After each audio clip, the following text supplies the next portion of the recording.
ದೇಶದಲ್ಲಿ ಭಾಷಾ ನೀತಿ ಜಾರಿಯಾಗುವವರೆಗೆ ಭಾಷೆಗಳ ಉಳಿವು ದೊಡ್ಡ ಸವಾಲು.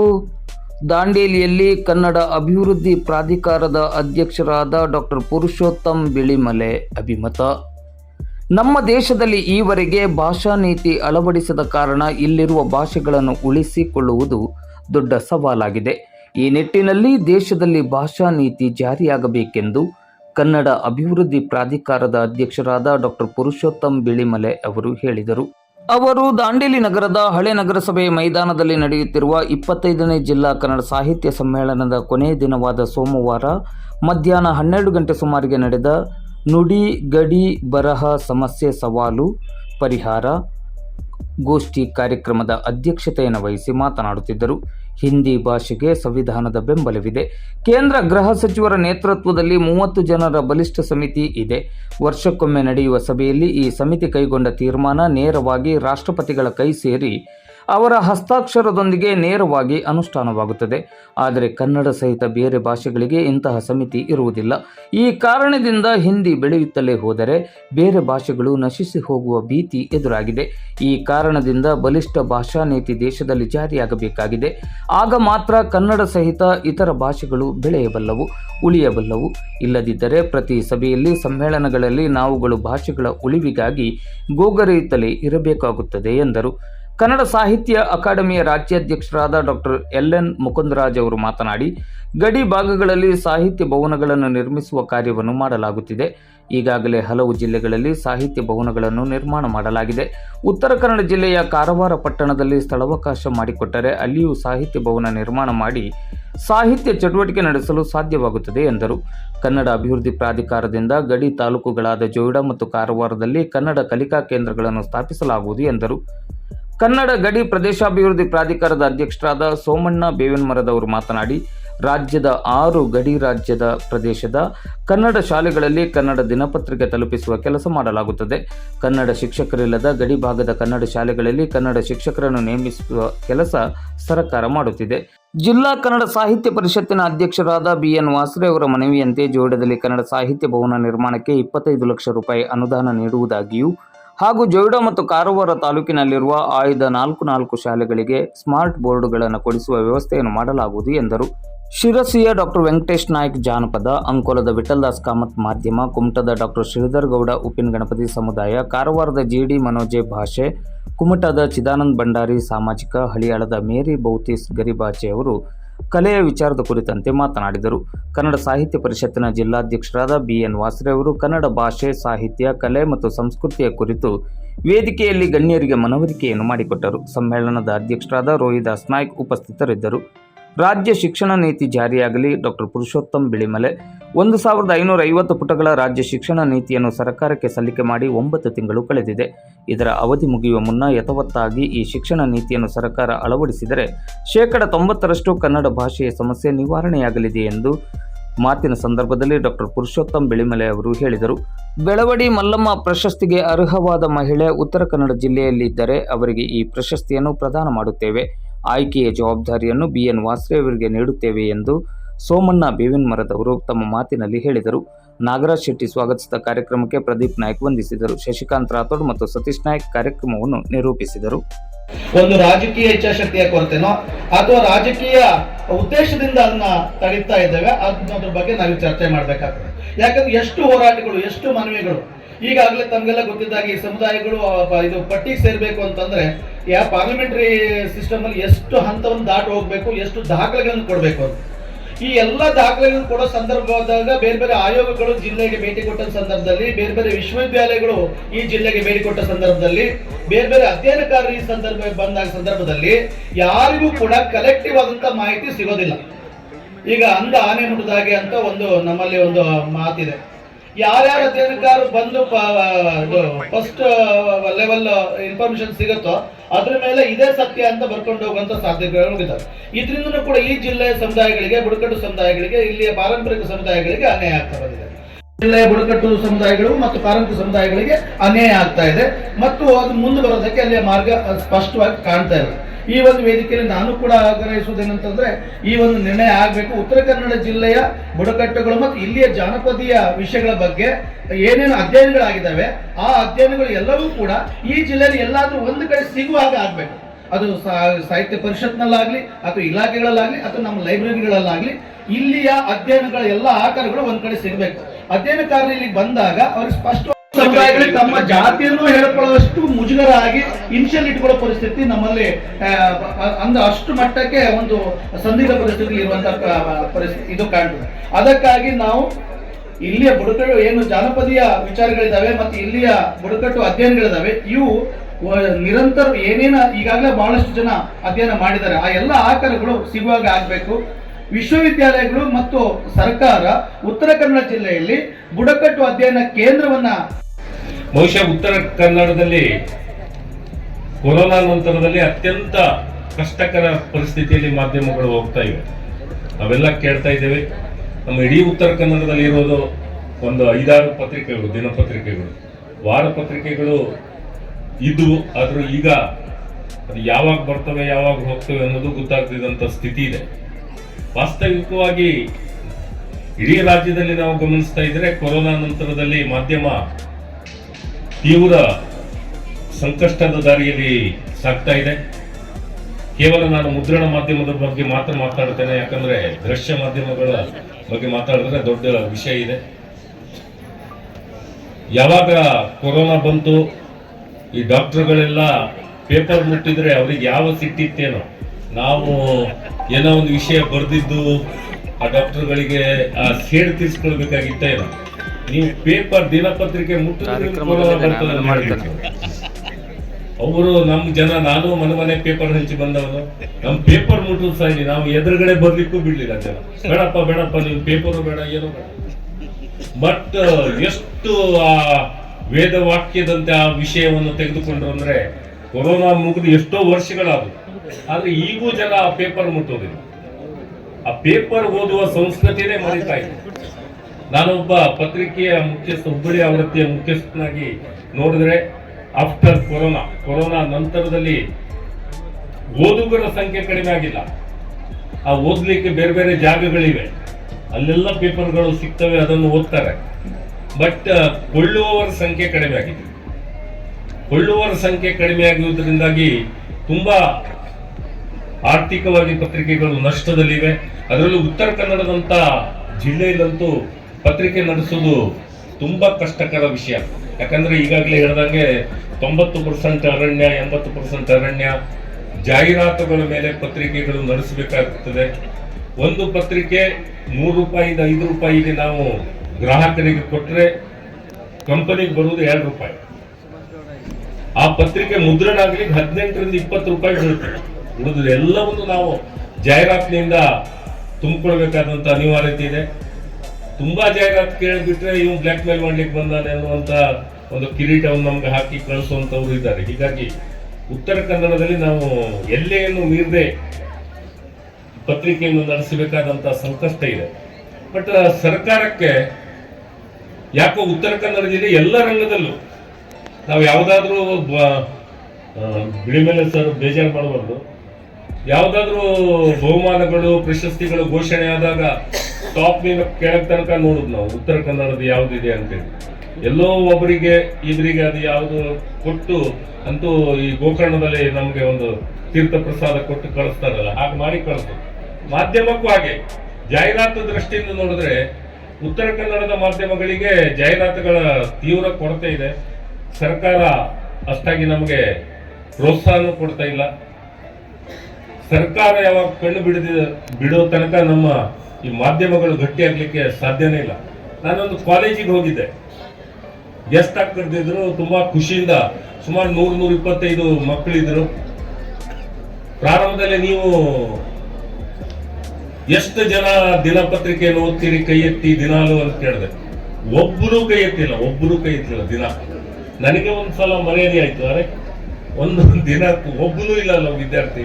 120 ವಾರಕ್ಕೂ ಒಂದ್ಸಲ ಆದ್ರೂ ಪತ್ರಿಕೆ ಓದೋರು ಯಾರಾದ್ರೂ ಇದ್ರೆ ಕೈ ಎತ್ತಿಲ್ಲ, ಒಬ್ಬರು ಎತ್ತಲಿಲ್ಲ. ಆಮೇಲೆ ತಿಂಗಳಿಗೆ ಓದೋರು ಯಾರಿದ್ದಾರೆ ಅಂದ್ರೆ 2 ಹುಡುಗಿಯರ ಕೈ ಎತ್ತು. ಇದು ಇವತ್ತಿನ ಸ್ಥಿತಿ. ಕೇವಲ ಪತ್ರಿಕೆ ಅಂದ್ರೆ ಇವತ್ತು ಇನ್ಫಾರ್ಮೇಟಿವ್ ಯುಗ, ಇವತ್ತು ಜ್ಞಾನದ ಯುಗ. ಇವತ್ತು ವಿದ್ಯಾರ್ಥಿಗಳಾಗಲಿ ಮಕ್ಕಳಾಗಲಿ ಸ್ಪರ್ಧಾತ್ಮಕ ಪರೀಕ್ಷೆಯಲ್ಲಿ ಕೊಡಬೇಕಾದ್ರೆ ನಮ್ಮ ಜ್ಞಾನವನ್ನು ಹೆಚ್ಚು ಮಾಡ್ಕೊಳ್ಬೇಕು. ಆ ಜ್ಞಾನವನ್ನು ಹೆಚ್ಚು ಮಾಡ್ಕೊಳ್ಬೇಕಾದ್ರೆ ಪತ್ರಿಕೆ ಓದುವ ಹವ್ಯಾಸ ಇದೆ. ಬಟ್ ಪತ್ರಿಕೆ ಓದುವ ಹವ್ಯಾಸವನ್ನೇ ನಾವು ಕಳ್ಕೊಳ್ತಾ ಇದ್ದೇವೆ ಮಕ್ಕಳಿಗೆ. ಯಾವ ಮಕ್ಕಳು ಪತ್ರಿಕೆಯನ್ನು ಓದ್ತಾ ಇಲ್ಲ. ನಾನು ಮನೆ ಪತ್ರಿಕೆಯನ್ನು ಹಂಚಿ ಈ ಸ್ಥಾನಕ್ಕೆ ಬಂದವರು. ಬಟ್ ಈಗ ನಾನು ಆ ಮನೆಗೆ ಹೋದ್ರೆ 1 ತಿಂಗಳ ಪತ್ರಿಕೆ ನಮ್ಮ ಪ್ರೆಸ್ ನಲ್ಲಿ ಪ್ರಿಂಟ್ ಆಗಿದ್ದಕ್ಕಿಂತ ಚಂದ ಇದೆ. ಮನೆಯಲ್ಲಿ ಇಡ್ತಾರೆ. ಪ್ರೆಸ್ ನಲ್ಲಿ ಆದ್ರೂ ಸ್ವಲ್ಪ ದೂರ ಮನೆಯಲ್ಲಿ ಬೆಸ್ಟ್ ಆಗಿರ್ತಾರೆ. ಅರೆ ಈ ರೀತಿ ಚಂದ ಇಟ್ಟಿದ್ರೆ ಯಾಕೆ ವಿಠಲ್ ದಾಸ್ ನಿನ್ ಬೇಜಾರಾಗಬಾರ್ದು ಹೇಳಿ ನಾನು ಪೇಪರ್ ತಗೊಂಡು. ನಮ್ಮ ಮನೇಲಿ ಯಾರು ಪೇಪರ್ ಓದೋರಿಲ್ಲ. ಬಟ್ ಉಳಿದದೆಲ್ಲ ಇರ್ತಾರೆ. ಬಿಗ್ ಬಾಸ್, ಅವ್ರು ಯಾರು ಬಿಗ್ ಬಾಸ್ ಮನೇಲಿ ಯಾರ್ಯಾರು ಜಗಳ ಆಡಿದ್ರು, ಯಾರು ಯಾವ ಟೊಪ್ಪಿ ಹಾಕಿದ್ರು, ಇವೆಲ್ಲ ಗೊತ್ತಿದೆ. ಬಟ್ ಈ ಪತ್ರಿಕಾ ಜ್ಞಾನವನ್ನು ಕಳ್ಕೊಳ್ತಾ ಇದ್ದಾರೆ ವಿದ್ಯಾರ್ಥಿಗಳು. ಅದಕ್ಕಾಗಿ ಪತ್ರಿಕೆ ಓದುವ ಅಭ್ಯಾಸ ಮಾಡಿದ್ರೆ ಕೇವಲ ಅವರ ಜ್ಞಾನ ವೃದ್ಧಿ ಅಷ್ಟೇ ಅಲ್ಲ, ಈ ಪತ್ರಿಕೆಯನ್ನು ನಂಬಿಕೊಂಡಿರುವಂತಹ ಸಾವಿರಾರು ಕುಟುಂಬಗಳು ಉತ್ತರ ಕನ್ನಡದಲ್ಲೂ ಇವೆ. ಬೆಳಿಗ್ಗೆ ಚಳಿಯಾಗಲಿ ಮಳೆಯಾಗಲಿ ಎದ್ದು ಮನೆ ಪತ್ರಿಕೆಯನ್ನು ತೆಗೆದುಕೊಂಡು ಹೋಗುವಂತ ಜನ ಇದ್ದಾರೆ. ಅದರಲ್ಲೇ ಬದುಕನ್ನು ಕಟ್ಕೊಳ್ತಾ ಇರುವಂತ ಜನ ಇದ್ದಾರೆ. ಉತ್ತರ ಕನ್ನಡದಂತ ಜಿಲ್ಲೆಯಲ್ಲಿ ಬೇರೆ ಯಾವ ಉದ್ಯೋಗಗಳು ಇಲ್ಲ. ನಾನು ಸುಮಾರು ಉತ್ತರ ಕನ್ನಡದಿಂದ ಬೀದರ್ ತನಕ ಇಷ್ಟು ವ್ಯಾಪ್ತಿಯ ಜಿಲ್ಲೆಗಳನ್ನು ನಿಭಾಯಿಸ್ತೇನೆ. ಬಟ್ ಎಲ್ಲೂ ಏಜೆಂಟ್ರೇ ಸಿಗುವುದಿಲ್ಲ, ಪತ್ರಿಕೆ ಹಂಚುವುದು ಸಿಗುವುದಿಲ್ಲ, ಪತ್ರಿಕೆ ಮಾರಾಟ ಮಾಡೋಕೆ ಯಾರು ಸಿಗುವುದಿಲ್ಲ. ಬಟ್ ಉತ್ತರ ಕನ್ನಡದಲ್ಲಿ ಆ ಸಂಸ್ಕೃತಿ ಇನ್ನೂ ಇದೆ. ಹೆಮ್ಮೆಯಿಂದ ಹೇಳ್ಕೊಡ್ತಾರೆ, ನಾನು ಪತ್ರಿಕಾ ಏಜೆಂಟ್ ಅಂತ ಹೇಳ್ಕೊಡ್ತಾರೆ. ಮನೆ ಪತ್ರಿಕೆ ತಗೊಂಡು ಹೋಗ್ತಾರೆ, ಮನೆ ಕೊಡ್ತಾರೆ. ಬಟ್ ನಮ್ಮ ಮನೋಸ್ಥಿತಿ ಹೆಂಗಾಗಿದೆ ಅಂದ್ರೆ, ನಾನು ಒಬ್ರಿಗೆ ಹೇಳ್ತಾರೆ, ಒಬ್ಬ ವ್ಯಕ್ತಿ ಒಂದು ಬಾರಿಗೆ ಹೋದ್ರೆ 1,000 ರೂಪಾಯಿಯಲ್ಲಿ ಎಷ್ಟು ಬೇಕಾ ಕುಡಿತಾನೆ, ತಿಂಡಿದಿಂದ ಅವನು ಅದು ಬೇಕಾದ್ರೆ ವಾಪಸ್ ಅವನು 60-70 ರೂಪಾಯಿ ತಗೊಂಡ್ರೆ ಟಿಪ್ಸ್ ಕೊಡ್ತಾನೆ. ಕೊಡ್ಲೆ ಅವನಿಗೆ 60 ರೂಪಾಯಿ ಟಿಪ್ಸ್ ನಮ್ದು 8 ದಿನ ಪತ್ರಿಕೆ ಬರ್ತದೆ. ಒಬ್ಬನಿಗೆ ನಾ ಹೇಳಿದೆ, ನೀನು ಪೇಪರ್ ಓದುದಿಲ್ಲ ಅಂತೆ, ನೀನು ಒಂದಿನ ನಮ್ಮ ಒಂದು ಪತ್ರಿಕೆ ನಾವು ನಿಲ್ಲಿಸ್ದ, ಬೇಡ ನನಗೆ ನಮ್ಮ ಮನೇಲಿ ಯಾರು ಪೇಪರ್ ಓದುದಿಲ್ಲ ಅಂದ್ರು. ಅವನ ಹಿನ್ನೆಲೆಯನ್ನು ಸ್ವಲ್ಪ ಗುರುತಿದೆ. ಅವ್ನು ಡೈಲಿ ಒಂದು ಬಾರಿಗೆ ಹೋಗ್ತಿದ್ದ, ಕುಡಿತಿದ್ದ, 500 ರೂಪಾಯಿ ನೋಟ್ ಕೊಡ್ತಿದ್ದ. ಟಿಪ್ಸ್ ಬರುವಂತದ್ರಲ್ಲಿ 50, 60, 70 ರೂಪಾಯಿ ಕೊಡೋದು, ಟಿಪ್ಸ್ ಕೊಟ್ಟು ಬರೋದು, ವಾಪಸ್ ಬರೋದು ದುಡ್ಡಿನಲ್ಲಿ. ಒಂದೇನು ಹೇಳಿದೆ, ಸರ್ ನೀವು ಆ ಬಾರಲ್ಲಿ ದಿನಕ್ಕೆ 60-70 ರೂಪಾಯಿ ಕೊಡ್ತೀರಿ, ನಮಗೊಂದು 5 ರೂಪಾಯಿ ಕೊಡಿ. ಅಲ್ಲೂ ತನಕ ಹೋಗ್ಬಿಡ್ತದೆ ನೀನು, ಎಂತ ಚಾಲು ಮಾಡಿ ಅಲ್ಲ. ನಮ್ಮ ಬದುಕನ್ನು ಕಟ್ಟುವಂಥದ್ದು ಉತ್ತರ ಕನ್ನಡ ಜಿಲ್ಲೆಯಲ್ಲಿ ಒಂದು ಉದ್ಯಮವಾಗಿ, ಒಂದು ಉದ್ಯೋಗವಾಗಿ ಇನ್ನೂ ಪತ್ರಿಕೋದ್ಯಮ ಇದೆ. ಅದನ್ನು ಬೆಳೆಸಬೇಕಾದ್ರೆ ಪತ್ರಿಕೆಯನ್ನು ತೆಗೆದುಕೊಳ್ಳುವಂತ ಅಭ್ಯಾಸ ಮಾಡಿ. ಆಯ್ತು, ನಾವು ಓದುವಂತ ಅಭ್ಯಾಸವನ್ನು ಕೊಟ್ರೆ, ನಿಯಮಿತವಾಗಿ ಅವರು ಪತ್ರಿಕೆಯನ್ನು ಓದಿದ್ರೆ ಖಂಡಿತವಾಗಿಯೂ ಲಾಭ ಆಗ್ತದೆ. ಉತ್ತರ ಕನ್ನಡದಲ್ಲಿ ಇರುವಂತ 7-8 ಪತ್ರಿಕೆಗಳಿವೆ.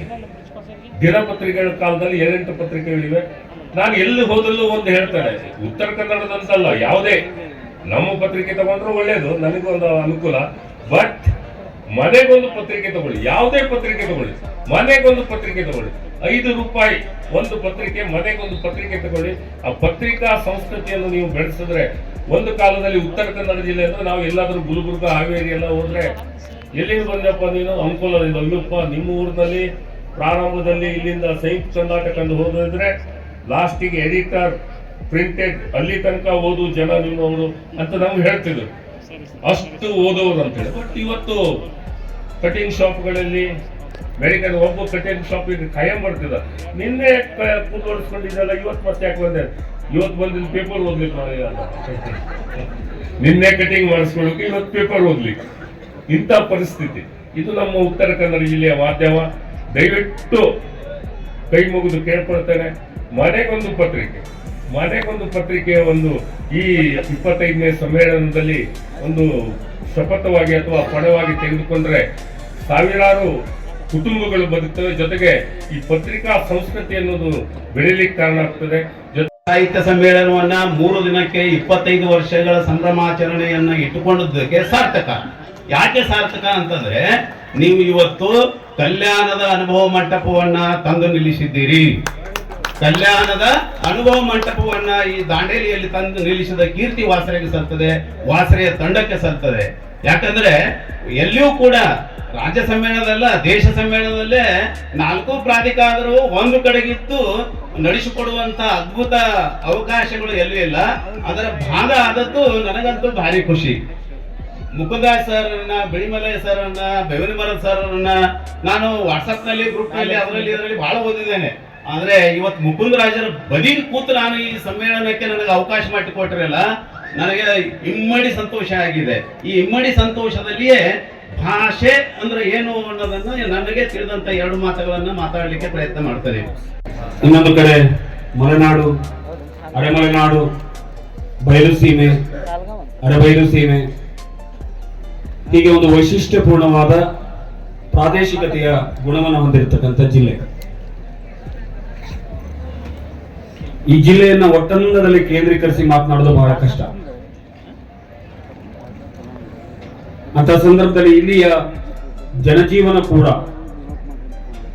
ಇಲ್ಲಿಯ ಆಹಾರ ಪದ್ಧತಿ ಕೂಡ, ಇಲ್ಲಿಯ ವೇಷಭೂಷಣಗಳು ಕೂಡ ವಿಭಿನ್ನವಾಗಿಯೇ ಇವೆ. ನಾನು ವಿಶೇಷವಾಗಿ ಹೇಳಬೇಕಾಗಿರೋದು ಈ ಜಿಲ್ಲೆಯ ಬುಡಕಟ್ಟುಗಳು ಮತ್ತು ಅಲ್ಲಿ ಅವರ ಕಲೆಯ ಬಗ್ಗೆ. ಇಡೀ ರಾಜ್ಯದಲ್ಲಿ ಅತಿ ಹೆಚ್ಚು ಬುಡಕಟ್ಟು ಜನರನ್ನು ಹೊಂದಿರುವ ಜಿಲ್ಲೆ ಒಂದು ಇದೆ ಅಂತ ಆದ್ರೆ ಅದು ಉತ್ತರ ಕನ್ನಡ ಜಿಲ್ಲೆ ಅನ್ನೋದನ್ನ ನಾವು ತಿಳ್ಕೊಳ್ಬೇಕು. ಇಲ್ಲಿಯ ಕುಣಬಿಗಳು, ಇಲ್ಲಿಯ ಗೌಳಿಗಳು, ಇಲ್ಲಿಯ ಸಿದ್ಧಿಗಳು, ಇಲ್ಲಿಯ ಹಾಲಕ್ಕಿಗಳು, ಇಲ್ಲಿಯ ಕರಿಮಕ್ಕಳು, ಇಲ್ಲಿಯ ಗೊಂಡ, ಇವರೆಲ್ಲರೂ ಕೂಡ ಬುಡಕಟ್ಟುಗಳ ಅಡಿಯಲ್ಲಿ ಕ್ರೋಢೀಕರಿಸಿ ಮಾತನಾಡುವುದಾದ್ರೆ ಈ ಜಿಲ್ಲೆಯ ರಾಜಕೀಯ ಚಿತ್ರಣವನ್ನೇ ಬದಲಾಯಿಸುವಷ್ಟರ ಮಟ್ಟಿಗಿನ ಜನಸಂಖ್ಯೆಯನ್ನು ಹೊಂದಿರತಕ್ಕಂಥ ಸಮುದಾಯ ಬುಡಕಟ್ಟುಗಳ ಸಮುದಾಯ. ಜೋಡಾದಲ್ಲಿರುವ ಕುಣಬಿಗಳ ಸಂಸ್ಕೃತಿ ಅತ್ಯಂತ ವಿಶೇಷವಾದದ್ದು. ಕಾಡಿನ ನಡುವೆಯೇ ಇರುವ ಅವರು, ಕಾಡನ್ನು ರಕ್ಷಿಸಿಕೊಂಡು ಬಂದವರು,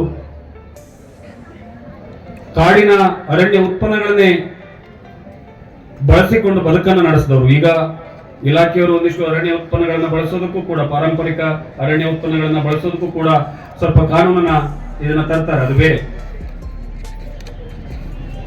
ಹಾಗೆಯೇ ಅವರದ್ದೇ ಆದ ಒಂದಿಷ್ಟು ಕಲೆಯನ್ನ ಉಳಿಸ್ಕೊಂಡು ಬಂದವರು.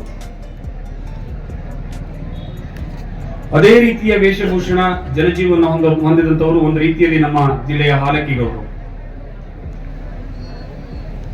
ಹಾಲಕ್ಕಿಗೌಡರ ಮಹಿಳೆಯರು ಸೀರೆ ಉಡುವ ಆ ಹಿಂದಿನ ತಲೆಮಾರಿನ ವೈಶಿಷ್ಟ್ಯತೆ ಈಗಲೂ ಕೂಡ ಕೆಲವರಲ್ಲಿ ಅದು ಇದೆ.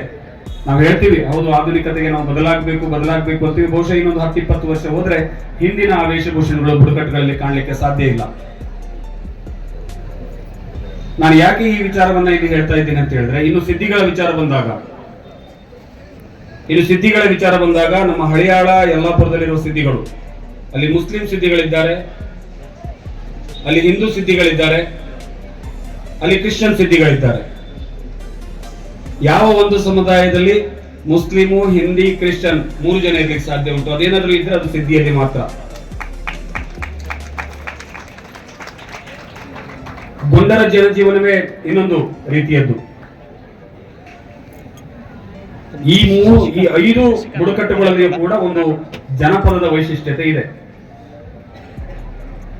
ಅದು ಇವತ್ತು ಒಂದು ರೀತಿಯ ನೇಪಥ್ಯಕ್ಕೆ ಸರಿತಾ ಇದೆ. ಹಲವು ಕಾರಣಗಳಿಂದಾಗಿ ನೇಪಥ್ಯಕ್ಕೆ ಸರಿತಾ ಇದೆ. ಒಂದು, ಈಗಿನ ಆ ಸಮುದಾಯದ ತಲೆಮಾರುಗಳು ಅವರ ಜನಪದ ಕಲೆಗಳಿಂದ ದೂರ ಆಗ್ತಾ ಇದ್ದಾರೆ.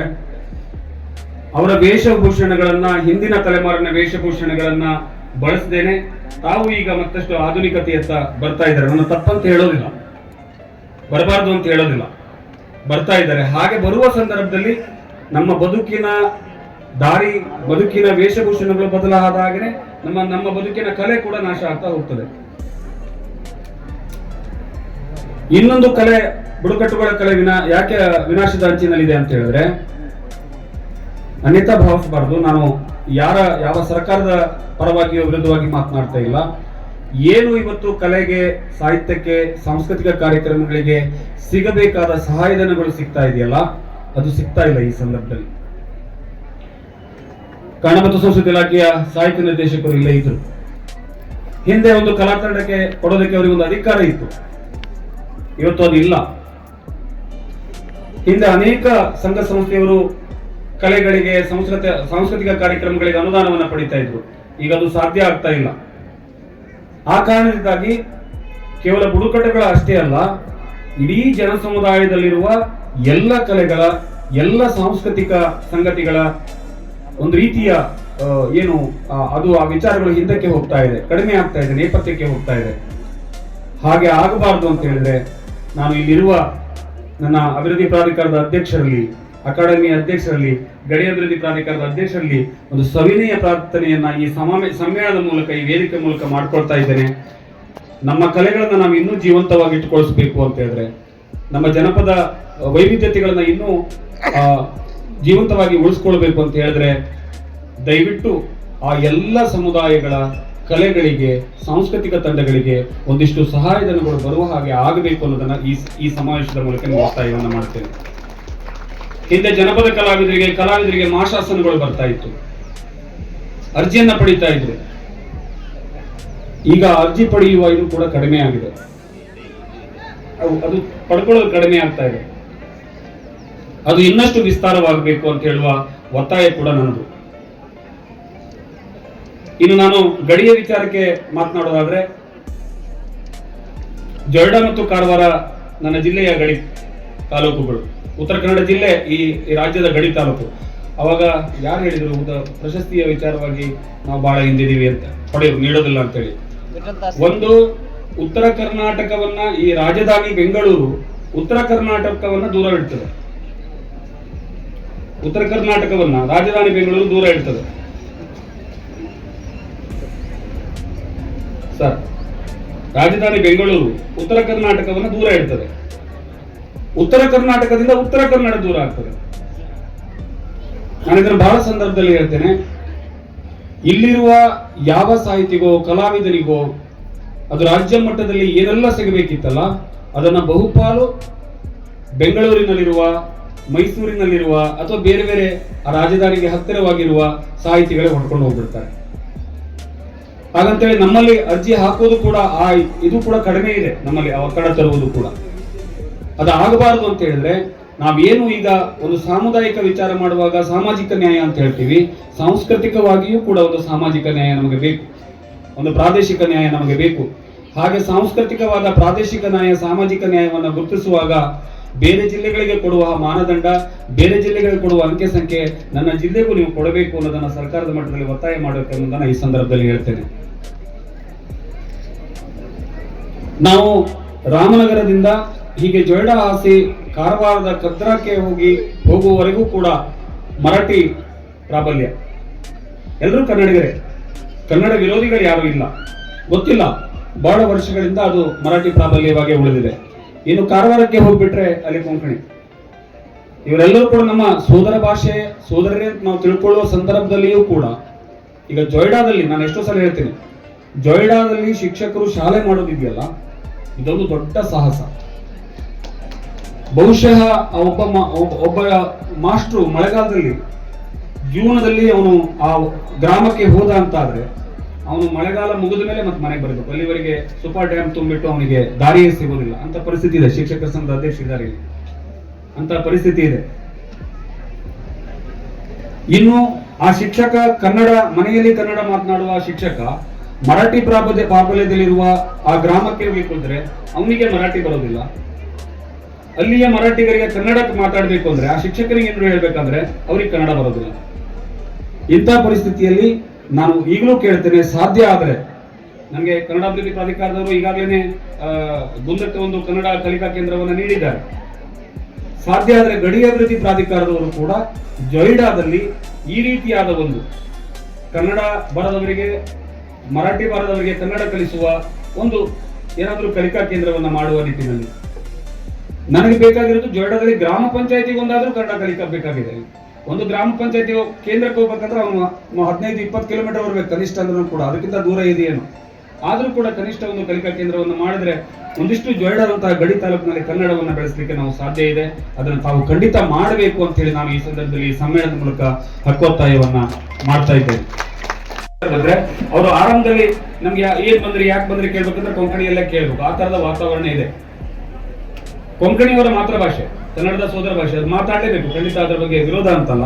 ಕೊಂಕಣಿ ಜೊತೆ ಅಲ್ಲಿಯ ಎಲ್ಲ ಕೊಂಕಣಿಗರಿಗೂ ಕೂಡ ಕನ್ನಡದ ಒಂದು ಅರಿವನ್ನು ನೀಡಿಸುವ ಕೆಲಸವನ್ನ ಮಾಡಬೇಕು ಅಂತ ಹೇಳಿ ನಾನು ಈ ಸಂದರ್ಭದಲ್ಲಿ ತಮ್ಮೆಲ್ಲರಲ್ಲಿ ಕೇಳ್ಕೊಳ್ತೇನೆ. ಇನ್ನು ಸಾಹಿತ್ಯದ ವಿಚಾರಕ್ಕೆ ಬಂದ್ರೆ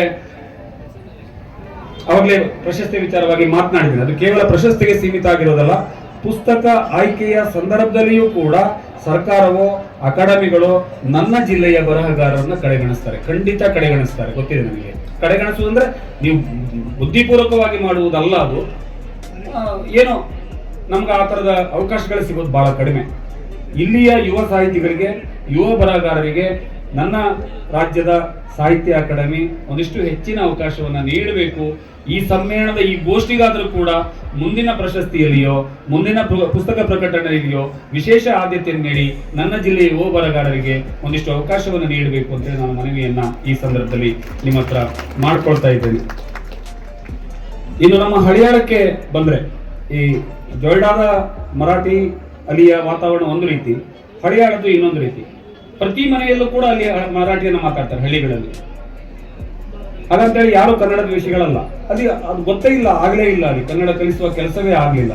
ಹಾಗಾಗಿ ಹಳಿಯಾಳದಲ್ಲೂ ಕೂಡ ಅದೊಂದು ಕೆಲಸ, ಆ ತರದ ಕೆಲಸ ಆಗಬೇಕು ಅನ್ನುವ ಮಾತನ್ನ ಹೇಳ್ತಾ ಕೊನೆಯದಾಗಿ ಹೇಳ್ತೀನಿ, ದಾಂಡೇಲಿಯನ್ನು ನಾವು ಮಿನಿ ಭಾರತ ಅಂತ ಹೇಳಿ ಕರಿತೀವಿ. ಇಡೀ ದೇಶದ ಭಾಗಶಃ ಎಲ್ಲ ರಾಜ್ಯದ ಜನರು ಇಲ್ಲಿದ್ದಾರೆ, ಎಲ್ಲ ಭಾಷೆ ಮಾತನಾಡುವ ಜನರು ಇಲ್ಲಿದ್ದಾರೆ, ಎಲ್ಲ ಸಂಸ್ಕೃತಿಯ ಜನರು ಇಲ್ಲಿದ್ದಾರೆ. ಇಲ್ಲಿ ಮಾರವಾಡಿಗಳ ಸಂಸ್ಕೃತಿ ಇದೆ, ಇಲ್ಲಿ ಗುಜರಾತಿ, ರಾಜಸ್ಥಾನ, ಎಲ್ಲರೂ ಕೂಡ ಅವರವರ ಹಬ್ಬಗಳನ್ನ ಅವರವರ ರೀತಿಯಲ್ಲಿ ಆಚರಿಸ್ತಾರೆ. ಬಹುಶಃ ಎಲ್ಲ ಧರ್ಮಗಳು ಕೂಡ ಇಲ್ಲಿ ಬಹುಸಂಖ್ಯಾತರೆ. ಆದ್ರೆ ಇಲ್ಲಿಯವರೆಗೂ ಕೂಡ ಒಂದು ಭಾಷಾ ಬಾಂಧವ್ಯವನ್ನ, ಒಂದು ಧರ್ಮ ಸಾಮರಸ್ಯವನ್ನ ಇಷ್ಟೆಲ್ಲ ಇರುವಾಗಲೂ ಕೂಡ, ಬಹುಭಾಷೆ ಇರುವಾಗ, ಬಹುಧರ್ಮ ಬಹುಜಾತಿ ಇರುವಾಗ, ಆ ಬಹುಭಾಷಾ ಬಾಂಧವ್ಯವನ್ನ, ಧರ್ಮ ಸಾಮರಸ್ಯವನ್ನ ಕಾಪಾಡ್ಕೊಂಡು ಬಂದಂತಹ ಒಂದು ನಗರ ಇದೆ ಅಂತಾದ್ರೆ, ಬೆಳೆಯುತ್ತಿರುವ ನಗರ ಇದೆ ಅಂತಾದ್ರೆ ಅದು ದಾಂಡೇಲಿ ಮಾತ್ರ ಅನ್ನೋದು ನಾನು ಈ ಸಂದರ್ಭದಲ್ಲಿ ಹೇಳ್ತೀನಿ.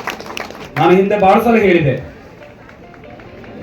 ದಾಂಡೇಲಿ ಭಾರತ ಆಗೋದು ಬೇಡ, ಭಾರತ ದಾಂಡೇಲಿ ಆಗ್ಬೇಕು ಅಂತೇಳಿ. ಎಷ್ಟು ಜನ ಅರ್ಥ ಮಾಡ್ಕೊಂಡಿದ್ರೆ ಗೊತ್ತಿಲ್ಲ. ದಾಂಡೇಲಿ ಭಾರತ ಆಗೋದು ಬೇಡ, ಭಾರತ ದಾಂಡೇಲಿ ಆಗ್ಬೇಕು ಅಂತ ಹೇಳಿ. ಯಾಕಂದ್ರೆ ಇವತ್ತು ಏನು ಜೀವನ ಪ್ರೀತಿ ಇದೆ, ಜೀವ ಪ್ರೀತಿ ಇದೆ, ಮನುಷ್ಯ ಪ್ರೀತಿ ಇದೆ, ಏನು ಸಾಮರಸ್ಯದ ಪ್ರೀತಿ ಇದೆ, ಅದು ದಾಂಡೇಲಿಯಲ್ಲಿದೆ. ಅದು ದೇಶಕ್ಕೆ ಮಾದರಿ ಆಗ್ಬೇಕು ಅನ್ನುವ ಮಾತನ್ನು ಹೇಳಿದೆ.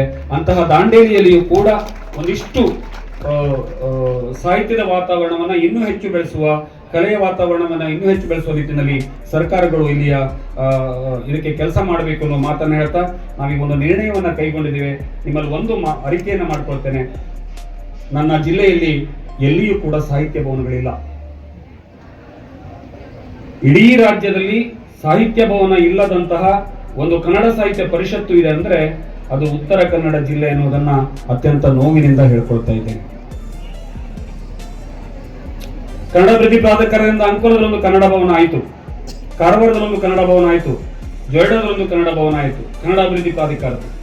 ಇನ್ನು ನಮ್ಮ ನಾಸುಬರ್ತಿನಹಳ್ಳಿಯವರ ಪ್ರಯತ್ನದಲ್ಲಿ ಅವರ ಇದರೊಳಗಡೆ ಅದು ಸಾಹಿತ್ಯ ಪರಿಷತ್ತಿಂದಲ್ಲ, ಒಂದು ಸಾಹಿತ್ಯ ಭವನ ಯಲ್ಲಾಪುರದಲ್ಲಿ ಆಯಿತು. ಅದರ ಹೊರತಾಗಿ ಎಲ್ಲೂ ಇಲ್ಲ. ನಾವು ಕಾರ್ಯಕ್ರಮಗಳನ್ನ ಮಾಡ್ಬೇಕಂದ್ರೆ ಬಾಡಿಗೆ ಕೊಟ್ಟು ಮಾಡಬೇಕಾಗ್ತದೆ. ಸಾಹಿತ್ಯ ಪರಿಷತ್ತಿನ ಸ್ಥಿತಿ ಹೇಗಿದೆ ನಿಮ್ಗೆ ಅದು ಗೊತ್ತು, ನಾವು ಅದರ ಬಗ್ಗೆ ಮಾತನಾಡ್ಲಿಕ್ಕೆ ಹೋಗೋದಿಲ್ಲ. ಹಾಗಾಗಿ ಪ್ರತಿ ತಾಲೂಕಿನಲ್ಲಿಯೂ ಕೂಡ ಒಂದು ಸಾಹಿತ್ಯ ಭವನ ನಿರ್ಮಾಣವಾಗಬೇಕು. ಬೈ ಚಾನ್ಸ್ ಆಗದೇ ಇದ್ರೆ ಒಂದು ಗಡಿ ಭವನ, ಒಂದು ಕನ್ನಡ ಭವನ ಏನಾದರೂ ಮಾಡುವ ನಿಟ್ಟಿನಲ್ಲಿ, ನನಗೆ ನೀವು 3 ಪ್ರಾಧಿಕಾರದವರು ಇದ್ದೀರಿ, ಯಾವ್ದಾದ್ರು ಒಂದು ತಾಲೂಕಿಗೆ ಕನ್ನಡಾಭಿವೃದ್ಧಿ ಪ್ರಾಧಿಕಾರದವರು ಕನ್ನಡ ಭವನ ಕೊಟ್ರೆ, ಇನ್ನೊಂದಕ್ಕೆ ನೀವೇನಾದ್ರೂ ಗಡಿ ಭವನ ಕೊಟ್ರೆ, ಹೀಗಾದ್ರೂ ಮಾಡಿ ಒಂದೊಂದು ತಾಲೂಕಿನಲ್ಲಿ ಒಂದೊಂದು ಭವನಗಳನ್ನು ಕೊಟ್ರೆ ನನ್ನ ಸಾಹಿತ್ಯದ ಚಟುವಟಿಕೆಗಳನ್ನ ಮಾಡ್ಲಿಕ್ಕೆ ಅನುಕೂಲ ಆಗ್ತದೆ ಅನ್ನೋ ಮಾತನ್ನ ಈ ಸಂದರ್ಭದಲ್ಲಿ ನಿಮ್ಗೆ ಒತ್ತಾಯ ಮಾಡ್ತೇನೆ. ಇದೇ ಸಂದರ್ಭದಲ್ಲಿ ಒಂದನ್ನು ನೆನೆಸ್ಕೊಳ್ತೇನೆ. ನನ್ನ ಅವಧಿಯಲ್ಲಿ 2 ಸಾಹಿತ್ಯ ಭವನಗಳಿಗೆ ಪರಿಷತ್ನಿಂದ ಅನುಮತಿಯನ್ನು ತಂದಿದೆ. ಒಂದು ಕಾರವಾರ ಜಿಲ್ಲಾ ಕೇಂದ್ರದಲ್ಲಿ, ಇನ್ನೊಂದು ದಾಂಡೇಲಿಯಲ್ಲಿ. ಕಾರವಾರ ನಗರದಲ್ಲಿ ಸ್ಥಳಾವಕಾಶದ ಕೊರತೆ ಇದೆ, ಪರಿಶೀಲನೆ ನಡೀತಾ ಇದೆ, ಇನ್ನು ಆಗ್ಬೇಕಷ್ಟೇ. ಆದ್ರೆ ನನ್ನ ದಾಂಡೇಲಿ ನಗರಸಭೆಯವರು ದಾಂಡೇಲಿಯಲ್ಲಿ ಸಾಹಿತ್ಯ ಭವನವನ್ನು ನಿರ್ಮಾಣ ಮಾಡೋದಕ್ಕೆ 5 ಗುಂಟೆ ಜಾಗವನ್ನು ನೀಡಿದ್ದಾರೆ. ಅಧ್ಯಕ್ಷರು ಇದ್ದಾರೆ, ಇಲ್ಲಿ ಎದ್ದಿಲ್ಬೇಕು. ಅಧ್ಯಕ್ಷರಿದ್ದಾರೆ, ಅವ್ರ ಸದಸ್ಯರಿದ್ದಾರೆ, ನನ್ನ ಬ್ಲಾಕ್ ಕಾಂಗ್ರೆಸ್ ಸದಸ್ಯರಿದ್ದಾರೆ, ಎಲ್ಲರೂ ಸೇರಿ 5 ಗುಂಟೆ ಜಾಗವನ್ನು ಮಂಜೂರಿ ಮಾಡಿದ್ದಾರೆ. ಅದರ ಕಟ್ಟಡ ನಿರ್ಮಾಣಕ್ಕೂ ಕೂಡ ಅಕಾಡೆಮಿಯವರಿಂದ ಹಿಡಿದು ಸರ್ಕಾರಕ್ಕೆ ಒಂದಿಷ್ಟು ವಿಶೇಷ ಅನುದಾನವನ್ನು ನೀಡಲು ಅನುಮತಿಯನ್ನು ನೀಡಿಸಬೇಕು. ಅದ್ರ ಜೊತೆಗೆ ಪ್ರತಿ ಜಿಲ್ಲೆಗೆ, ಪ್ರತಿ ತಾಲೂಕಿನಲ್ಲೂ ಕೂಡ ಒಂದು ಭವನವನ್ನು ನಿರ್ಮಿಸಲು ನೀವು ಒತ್ತಾಯ ಮಾಡಬೇಕು ಅಂತೇಳಿ ನಾನು ಈ ಸಂದರ್ಭದಲ್ಲಿ ಈ ಸಮ್ಮೇಳನದ ಮೂಲಕ ಒತ್ತಾಯವನ್ನು ಮಾಡ್ತಾ ಇದ್ದೇನೆ. ತಾವು ಕೂಡ ಮಾತನಾಡುವಾಗ ಈ ಜಿಲ್ಲೆಯನ್ನ ಕೇಂದ್ರೀಕರಿಸಿ ಈ ಜಿಲ್ಲೆಗೆ ಏನು ಮಾಡಬಹುದು ಅನ್ನೋದನ್ನ ಹೇಳಬೇಕು. ಸಾಧ್ಯ ಆದ್ರೆ ನಿಮ್ಮ ಅಧಿಕಾರಿಗಳಿದ್ರೆ ಅವರಿಗೊಂದು ನಿರ್ದೇಶನವನ್ನು ನೀಡಬೇಕು ಅಂತೇಳಿ ನಾನು ಅತ್ಯಂತ ಪ್ರೀತಿಯಿಂದ ಕಳಕಳಿಯನ್ನ ಮಾಡ್ಕೊಳ್ತೇನೆ. ಅವಕಾಶಕ್ಕಾಗಿ ವಂದಿಸ್ತೇನೆ. ಪ್ರಜ್ಞಾವಂತರನ್ನು ಕಾಣೋದು ಅಂತ ಅದರ ಅರ್ಥ. ಇವತ್ತು ಇಲ್ಲಿ ವಾಸರೆಯವರು ನಮ್ಮನ್ನು ಯಾಕೆ ಕರೆಸಿದ್ದಾರೆ ಅನ್ನುವ ಒಂದು ಸೂಕ್ಷ್ಮ ಕೂಡ ನನಗೆ ಅರ್ಥ ಆಯಿತು. ಒಕ್ಕುಂದ MD ಒಕ್ಕುಂದ ವಾಸರೆಯವ್ರನ್ನ ಪರಿಚಯಿಸಿ ಇಲ್ಲಿ ಬರಬೇಕು ಅಂತ ನಾನು ಬಹಳ ಸಂತೋಷದಿಂದ ಬಂದೆ. ಅವರು ಹೇಳಿರುವ ಅನೇಕ ಸಂಗತಿಗಳು ನಿಜಕ್ಕೂ ಬಹಳ ಸವಾಲಾಗಿರುವಂಥವು ಇದ್ದಾವೆ. ಅದನ್ನು ಸುಲಭವಾಗಿ ಬಗೆಹರಿಸೋಕ್ಕೂ ಸಾಧ್ಯ ಇದೆ.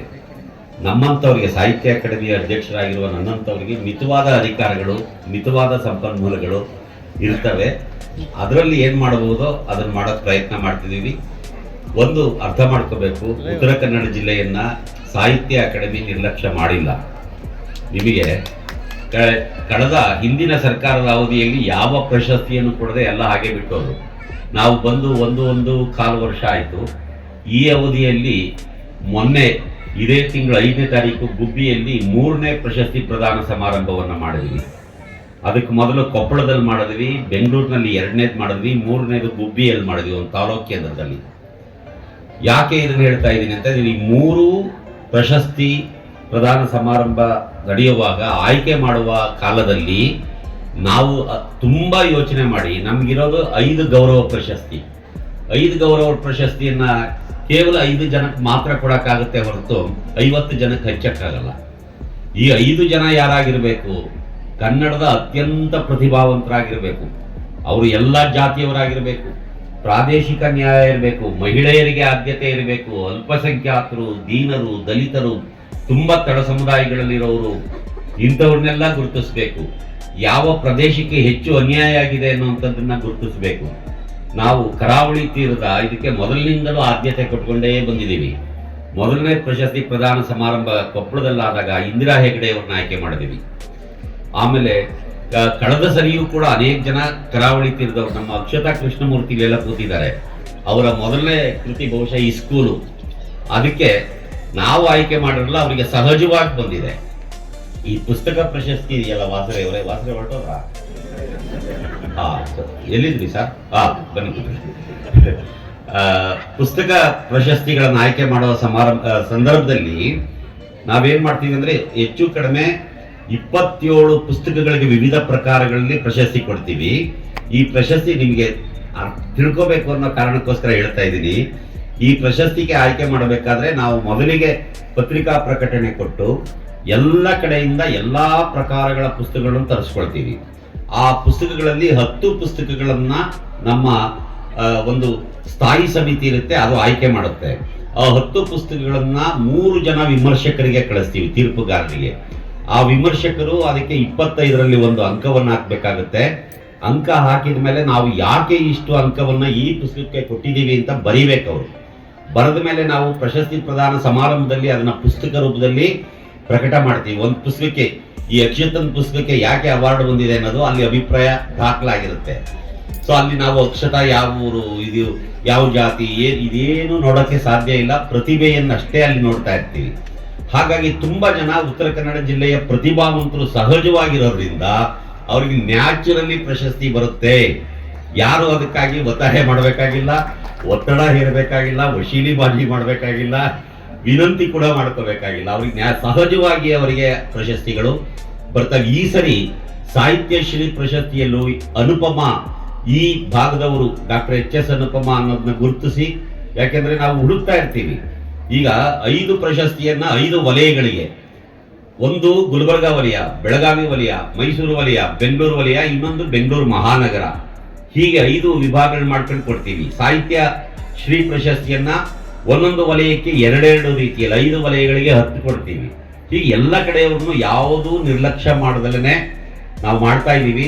ಅದರೊಳಗೂ ಏನಾದರೂ ತಪ್ಪು ಕಂಡಿದ್ರೆ ನೀವು ಯಾರಾದರೂ ಹೇಳಿದ್ರು ನಾವು ತಿದ್ದುಕೊಳ್ಳಕ್ಕೆ ತಯಾರಿದ್ದೀವಿ. ಬಿಡಿ, ಅದನ್ನು ಮಾತಾಡಕ್ಕೆ ನಾನು ಬಂದಿರಲಿಲ್ಲ. ಈಗ ಮಾತಾಡಲಿಕ್ಕೆ ಒಂದು ಧನ್ಯತೆ ಇದೆ ಅನ್ನೋದೇ ಬಹಳ ಮುಖ್ಯವಾದ್ದು. ಉತ್ತರ ಕನ್ನಡ ಜಿಲ್ಲೆ ಅನ್ನೋದಿದೆಯಲ್ಲ, ಇದು ಕನ್ನಡ ಜಿಲ್ಲೆ. ಇದು ಬೇರೆ ಇಡೀ ಕರ್ನಾಟಕದ ಜಿಲ್ಲೆಗಳಿಗೆ ತುಮಕೂರು ಜಿಲ್ಲೆ, ಗುಲ್ಬರ್ಗಾ ಜಿಲ್ಲೆ, ಧಾರವಾಡ ಜಿಲ್ಲೆ, ಬೆಳಗಾವಿ ಜಿಲ್ಲೆ, ಕೋಲಾರ ಜಿಲ್ಲೆ ಇರಬಹುದಾಗೆ ಒಂದೊಂದು ಊರಿನ ಹೆಸರುಗಳಿದಾವೆ. ಇದು ಕನ್ನಡ ಜಿಲ್ಲೆ, ಉತ್ತರ ಕನ್ನಡ ಜಿಲ್ಲೆ, ಅದು ದಕ್ಷಿಣ ಕನ್ನಡ ಜಿಲ್ಲೆ, ಇವೆರಡು ಕನ್ನಡ ಜಿಲ್ಲೆಗಳು. ಕನ್ನಡವನ್ನೇ ಜಿಲ್ಲೆಯ ಹೆಸರನ್ನಾಗಿ ಹೊತ್ತುಕೊಂಡಿರುವಂತ ಈ ಜಿಲ್ಲೆ ಒಳಗಡೆ ಕನ್ನಡದ ಬಗ್ಗೆ ನಾವು ಅತ್ಯಂತ ಗಂಭೀರವಾಗಿ ಯೋಚನೆ ಮಾಡಬೇಕಾಗುತ್ತೆ. ನಿಮ್ಮಿಂದ ಕಲಿಯೋದು ಹಲವು ರೀತಿಯ ಜನ, ಹಲವು ಸಾಂಸ್ಕೃತಿಕ ನೆಲೆಗಳು. ನಾನು ಇಲ್ಲಿ ಬಂದು ಕೂತ್ಕೊಂಡಾಗ ಬಿಳಿಮಲೆಯವರು ಬಂದು ಕೂತ್ಕೊಂಡ್ರಲ್ಲಿ ನಾನು ಅಲ್ಲಿ ಕೂತ್ಕೊಂಡೆ. ನಾನು ಬಂದಾಗ ಶಿವಾನಂದ ಕಳವೆ ಮಾತಾಡ್ತಾ ಇದ್ರು, ಆಮೇಲೆ ದೀಪಾ ಹಿರೇಗುತ್ತಿ ಮಾತಾಡಿದ್ರು, ಆಮೇಲೆ ವಿನಯ ಒಕ್ಕುಂದ ಮಾತಾಡಿದ್ರು. ಇವ್ರ ಮಾತುಗಳನ್ನ ಕೇಳ್ತಾ ಇದ್ರೆ ತಾಯಿಯೊಬ್ಬಳು ದಾರಿ ತಪ್ಪಿದ ಮಗನಿಗೆ ಹೇಗೆ ವಾತ್ಸಲ್ಯದಿಂದ ಎಚ್ಚರಿಕೆಯನ್ನ ಹೇಳಬಲ್ಲಳೋ ಹಾಗೆ ಈ 3 ಜನ ಮಾತಾಡ್ತಾ ಇದ್ರು. ನಾನು ಅನ್ಕೊಂಡೆ, ನಾನು ಈ ಮಾತು ಕೇಳ್ತಾ ಅಲ್ಲೇ ಕೂತ್ಕೊಂಡ್ಬಿಡೋಣ, ವೇದಿಕೆಗೆ ಹೋಗೋದೇ ಬೇಡ. ಅಷ್ಟು ಚೆನ್ನಾಗಿ ನಮ್ಮ ಪ್ರಜ್ಞೆಯನ್ನ ತಿದ್ದುವಂತ ಕೆಲಸವನ್ನ ನೀವೆಲ್ಲ ಮಾಡ್ತಾ ಇದ್ದೀರಿ. ಇದು ಬಹಳ ಮುಖ್ಯವಾದ್ದು. ಈ 3 ಜನ ಇದೇ ಜಿಲ್ಲೆಯವರು ಅನ್ನೋದೊಂದು ವಿಶೇಷ ಅಂತ ನಿಮ್ಮೆಲ್ಲರಿಗೂ ಗೊತ್ತಿದೆ. ಹಾಗೆ ಮೊನ್ನೆವರೆಗೂ ಕೂಡ ತುಂಬಾ ಆತಂಕವನ್ನ ತಂದೊಡ್ಡಿದ್ದಾರೆ. ಆದರೆ ದಾಂಡೇಲಿಯ ಜನ ಉತ್ತರ ಕೊಟ್ಟಿದ್ದಾರೆ ಸಾರ್ ಅಂತ ನಮ್ಮ ಯಮುನಾ ಗಾಂವ್ಕರ್ ಉತ್ತರ ಕೊಟ್ಟು ನೋಡಿದೆ. ಇಲ್ಲಿಗೆ ಎಂಟ್ರಿ ಆಗ್ತಿದ್ದಂಗೆ ಇಡೀ ದಾಂಡೇಲಿ ನಗರ ಎಷ್ಟು ಚೆನ್ನಾಗಿ ಸುಸಜ್ಜಿತವಾಗಿ ವಿದ್ಯುತ್ ದೀಪಗಳಿರ್ಬೋದು, ಆಮಂತ್ರಣದ ಆ ಬ್ಯಾನರ್ಗಳಿರ್ಬೋದು, ಇವೆಲ್ಲ ನೋಡಿದಾಗ ನನಗೆ ದಾಂಡೇಲಿ ನಗರದ ಆ ಸಾಂಸ್ಕೃತಿಕ ಶ್ರೀಮಂತಿಕೆ ಎಷ್ಟು ದೊಡ್ಡದು, ಉತ್ತರ ಕನ್ನಡ ಜಿಲ್ಲೆಯ ಜನರ ಔದಾರ್ಯ ಎಷ್ಟು ದೊಡ್ಡದು ಅನ್ನುವಂಥದ್ದು ಗೊತ್ತಾಗುತ್ತೆ. ಅನ್ನೋ ಕಾರಣಕ್ಕೆ ಇವರ ಎಲ್ಲಾ ಚಟುವಟಿಕೆಗಳನ್ನು ದಿಗ್ಬಂಧನಕ್ಕೆ ಒಳಪಡಿಸೋದಕ್ಕೆ ಪದೇ ಪದೇ ನ್ಯಾಯಾಲಯದ ಮೆಟ್ಲು ಹತ್ತೋದಿದೆಯಲ್ಲ, ಅದು ಕನ್ನಡದ ಅವಿವೇಕ, ಕನ್ನಡಕ್ಕೆ ಮಾಡುವ ದ್ರೋಹ. ಅದನ್ನ ನೀವು ದಾಂಡೇಲಿ ಜನ ಅದನ್ನ ಸೋಲಿಸಿರೋದು ಬಹಳ ಸಂತೋಷದ ವಿಚಾರ ಆಗಿದೆ. ನೋಡಿ, ಸಂವಿಧಾನವನ್ನ ವಿರೋಧ ಮಾಡೋದು ಅಂತಂದ್ರೆ ಕನ್ನಡ ಭಾಷೆಯನ್ನ ವಿರೋಧ ಮಾಡೋದು ಅಂತೇಳಿ ನೋಡಿ. ಅದು ಕನ್ನಡ ಪ್ರಜ್ಞೆಯನ್ನ ಪಲ್ಲಟಗೊಳಿಸುವ ಒಂದು ಕುತಂತ್ರವಾಗಿ ನನಗೆ ಕಾಣಿಸ್ತದೆ. ನೋಡಿ, ಆಗ್ಲೇ ನಮ್ಮ ವಿಠಲ್ ದಾಸ್ ಅವರು ಪತ್ರಿಕೋದ್ಯಮದ ಆತಂಕಗಳ ಬಗ್ಗೆ ಹೇಳ್ತಾ ಇದ್ರು.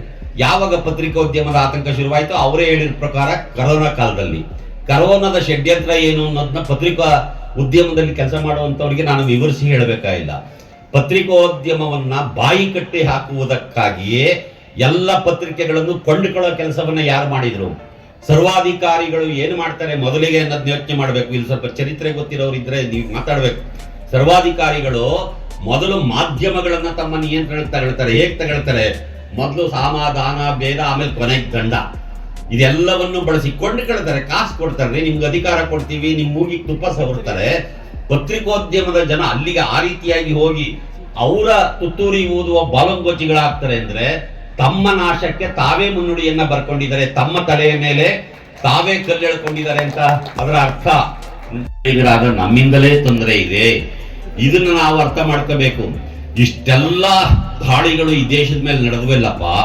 ಇಲ್ಲಿ ಶಕರು, ಹುಣರು ದಾಳಿ ಮಾಡಿದ್ರು, ಗ್ರೀಕರು ದಾಳಿ ಮಾಡಿದ್ರು, ಆಮೇಲೆ ಮುಸಲ್ಮಾನರು, ಮೊಘಲರು, ಬ್ರಿಟಿಷರು, ಡಚ್ಚರು, ಫ್ರೆಂಚರು, ಪೋರ್ಚುಗೀಸರು, ಈ ಜಗತ್ನಲ್ಲಿ ಇರೋರೆಲ್ಲ ಬಂದು ದಾಳಿ ಮಾಡಿದ್ರಲ್ಲಪ್ಪ. ದಾಳಿ ಮಾಡಿ ನಮ್ಮನ್ನ ಗುಲಾಮ್ ಮಾಡ್ಕೊಳ್ಳೋದಕ್ಕೆ ಪ್ರಯತ್ನ ಮಾಡಿದ್ರಲ್ಲ, ಅದಕ್ಕೆ ಕಾರಣ ಯಾರು? ಯಾತಕ್ಕಾಗಿ ದಾಳಿಗಳನ್ನ ಇವತ್ತು ಮುಸಲ್ಮಾನರನ್ನ ಬಾಯಿ ಬಂದ ಇವ್ರು ಪಾಕಿಸ್ತಾನದವರು ಓಡಿಸ್ಬೇಕು ಅಂತವ್ರು ಅವ್ರು ಕರ್ಕೊಂಡ್ಬಂದವ್ರು ಯಾರು ಸ್ವಾಮಿ? 1000 ವರ್ಷದಿಂದ ಅವ್ರನ್ನ ಗಜನಿ ಮಹಮ್ಮದ್ನ, ಗೋರಿ ಮಹಮ್ಮದ್ನ ಈ ದೇಶದ ದೇವಾಲಯಗಳ ಮೇಲೆ ದಾಳಿ ಮಾಡುವಂತ ಕರ್ಕೊಂಡ್ಬಂದವ್ರು ಯಾರು? ಸ್ವಲ್ಪ ಹಿಸ್ಟ್ರಿಯನ್ನ ಗಿಳಿಗಳ ರೀತಿಯಲ್ಲಿ ಓದಬಾರ್ದು. ಮಕ್ಕಳು ಪರೀಕ್ಷೆ ಬರೆಯಕ್ಕೆ ಹಿಸ್ಟ್ರಿ ಓದ್ತಾರಲ್ಲ, ಆ ತರ ಓದಬಾರ್ದು. ಹಿಸ್ಟ್ರಿಯನ್ನ ಕಾವ್ಯದ ತರ ಓದಿ, ಆಗ ಅದು ನಿಮ್ಗೆ ಹಲವು ಸೂಕ್ಷ್ಮಗಳನ್ನ ಬಿಟ್ಟುಕೊಡುತ್ತೆ. ಒಂದು ಚರಿತ್ರೆಯ ಪುಟದೊಳಗೆ ಆ ಸಾಲುಗಳಲ್ಲಿ ಓದುವ ಅಕ್ಷರಗಳಲ್ಲಿ ಒಂದು ಅರ್ಥ ಇದ್ರೆ, ಬಿಟ್ವೀನ್ ದಿ ಲೈನ್ಸ್ ಅಂತಾರಲ್ಲ, ಮಧ್ಯದಲ್ಲಿ ಖಾಲಿ ಜಾಗ ಇರುತ್ತಲ್ಲ, ಆ ಜಾಗದಲ್ಲಿ ಇನ್ನೊಂದು ಅರ್ಥ ಇರುತ್ತೆ. ಆ ಅರ್ಥವನ್ನ ಹುಡುಕಬೇಕಾದ ಕೆಲಸವನ್ನು ನಾವು ಮಾಡಿದ್ರೆ ನಮ್ಮ ಸಂವಿಧಾನವನ್ನು ಕಾಪಾಡ್ತೀವಿ. ಯಾವುದೇ ವಾಟ್ಸಪ್ ಯೂನಿವರ್ಸಿಟಿಗಳ ಮಾತುಗಳನ್ನ ಕೇಳದ ಹಾಗೆ ನಮ್ಮ ಪ್ರಜ್ಞೆಯನ್ನು ನಾವು ಬೆಳೆಸ್ಕೊಳ್ಳೋದಕ್ಕೆ ಸಾಧ್ಯ ಇದೆ. ಸರಿಯಾಗಿಲ್ಲ. ಯಾಕೆ ಸರಿಯಾಗಿಲ್ಲ? ಅಲ್ಲಿ ಓದ್ತಾ ಇರೋರು ಮಕ್ಕಳು ಯಾರು ಸ್ವಾಮಿ? ನೋಡಿ, ಅಲ್ಲಿ ಓದ್ತಾ ಇರೋರು ಯಾರು? ಆಟೋ ರಿಕ್ಷಾ ಚಾಲಕರು, ಬೀದಿಯಲ್ಲಿ ಕಸ ಗುಡಿಸೋರು, ಯಾರ್ದೋ ಮನೆಯಲ್ಲಿ ಪಾತ್ರೆ ತೊಳೆಯೋರು. ಅವ್ರಿಗೆ ಧ್ವನಿಯೇ ಇಲ್ಲ. ಅವರೊಬ್ಬ ಸರ್ಕಾರದ ಮಂತ್ರಿಯನ್ನೋ, ಶಾಸಕನನ್ನೋ ಅಥವಾ ಊರಿನ ಗ್ರಾಮ ಪಂಚಾಯಿತಿಯ ಅಧ್ಯಕ್ಷನನ್ನೋ ಪ್ರಶ್ನೆ ಮಾಡುವಷ್ಟು ಧೈರ್ಯವೂ ಕೂಡ ಇಲ್ಲ. ನಮ್ಮಂತವರು ಸರ್ಕಾರಿ ಶಾಲೆಗೆ ಮಕ್ಕಳನ್ನು ಸೇರಿಸಿದ್ರೆ ಆ ಶಾಲೆಯ ವಾತಾವರಣವೇ ಬದಲಾಗಿ ಹೋಗುತ್ತೆ. ಇವತ್ತಿಗೂ ನಾನು ಪುರುಷೋತ್ತಮ ಬಿಳಿಮಲೆ ಅವ್ರಿಗೆ ಗೊತ್ತು, ಮಂಡ್ಯದ ಸಮ್ಮೇಳನದಲ್ಲೂ ಇದೇ ಮಾತಾಡಿದೆ ಸೋಮಣ್ಣ ಅವರೇ. ಏನು ಅಂತಂದ್ರೆ, ನೀವು ಕೇಳಬಹುದು ನನ್ನ, ಏನೇ ಈ ಜೋರಾಗಿ ಭಾಷಣ ಹೊಡಿತಾ ಇದೆಯಲ್ಲ, ನಿನ್ ಮಗನ್ನೆಲ್ಲ ಓದಿಸ್ತೆ. ನಾನು ಹೇಳ್ತೀನಿ ನನ್ನ ಮಗ ಅಂದ್ರೆ ಚರ್ಚೆ ಆಗ್ಬೇಕು ಅನ್ನಂತ ಮಾತನ್ನು ಹೇಳಿದ್ರು. ಗೋರೂರು ಚನ್ನಬಸಪ್ಪನವರು ವೇದಿಕೆ ಮೇಲಿದ್ರು. ನಂದು ಕಡೆಯ ಮಾತಿತ್ತು ಅವತ್ತು. ಅದೇ ಹೇಳಿದ್ನಲ್ಲ, 2 ಗಂಟೆ 2:15 ಅವಧಿ ಪ್ರಾರಂಭ ಆಗದ 10-15 ನಿಮಿಷ ಮಾತನಾಡ್ತಾ ಒಂದ್ 5 ನಿಮಿಷ ಹೆಚ್ಚು ಕಡೆಗೆ ಮಾತಾಡ್ಬೇಕಂದ್ರೆ ಕಡೆಗೆ ಮಾತಾಡೋರ್ಗೆ ಯಾರಿಗೆ ಸಿಗ್ತತಿ ಅಂತ ಹೇಳಿದ್ರೆ ಸಮಯನ ಕೊಡೋದಿಲ್ಲ. ಅದೇ ರೀತಿ ಬಂದು ನಾನು ಮೈಕನ್ನು ಹಿಡಿದಾಗ ಅಲ್ಲಿಯ ಹಿರಿಯರು ಬಂದು ಹೇಳಿದನ್ನು 5 ನಿಮಿಷದಲ್ಲಿ ಮಾತನಾಡಬೇಕು ಅಂತ ಹೇಳಿ. ನಾನು ಹೇಳಿದೆ 6 ರಾಜ್ಯಗಳ ಗಡಿ ಪ್ರದೇಶದಲ್ಲಿ ಇರತಕ್ಕಂಥ ಕನ್ನಡ ಶಾಲೆಗಳ ಸ್ಥಿತಿಗತಿಗಳ ಬಗ್ಗೆ 5 ನಿಮಿಷದಲ್ಲಿ ಮಾತಾಡೋದಾದ್ರೆ ನಾನು ಮಾತನಾಡುವುದಿಲ್ಲ ಅಂತ ಹೇಳಿದೆ. ಗೋರೂರು ಚನ್ನಬಸಪ್ಪನವರು ಇದ್ದು, ಸೋಮಣ್ಣ ಎಷ್ಟು ಕನ್ನಡದ ಬಗ್ಗೆ ಅಥವಾ ಅಲ್ಲಿಯ ಸ್ಥಿತಿಗತಿಗಳ ಬಗ್ಗೆ ಮಾತನಾಡೋದಿದ್ರೆ ಮಾತಾಡ್ಬೋದು ಅಂತ ಹೇಳಿದೆ.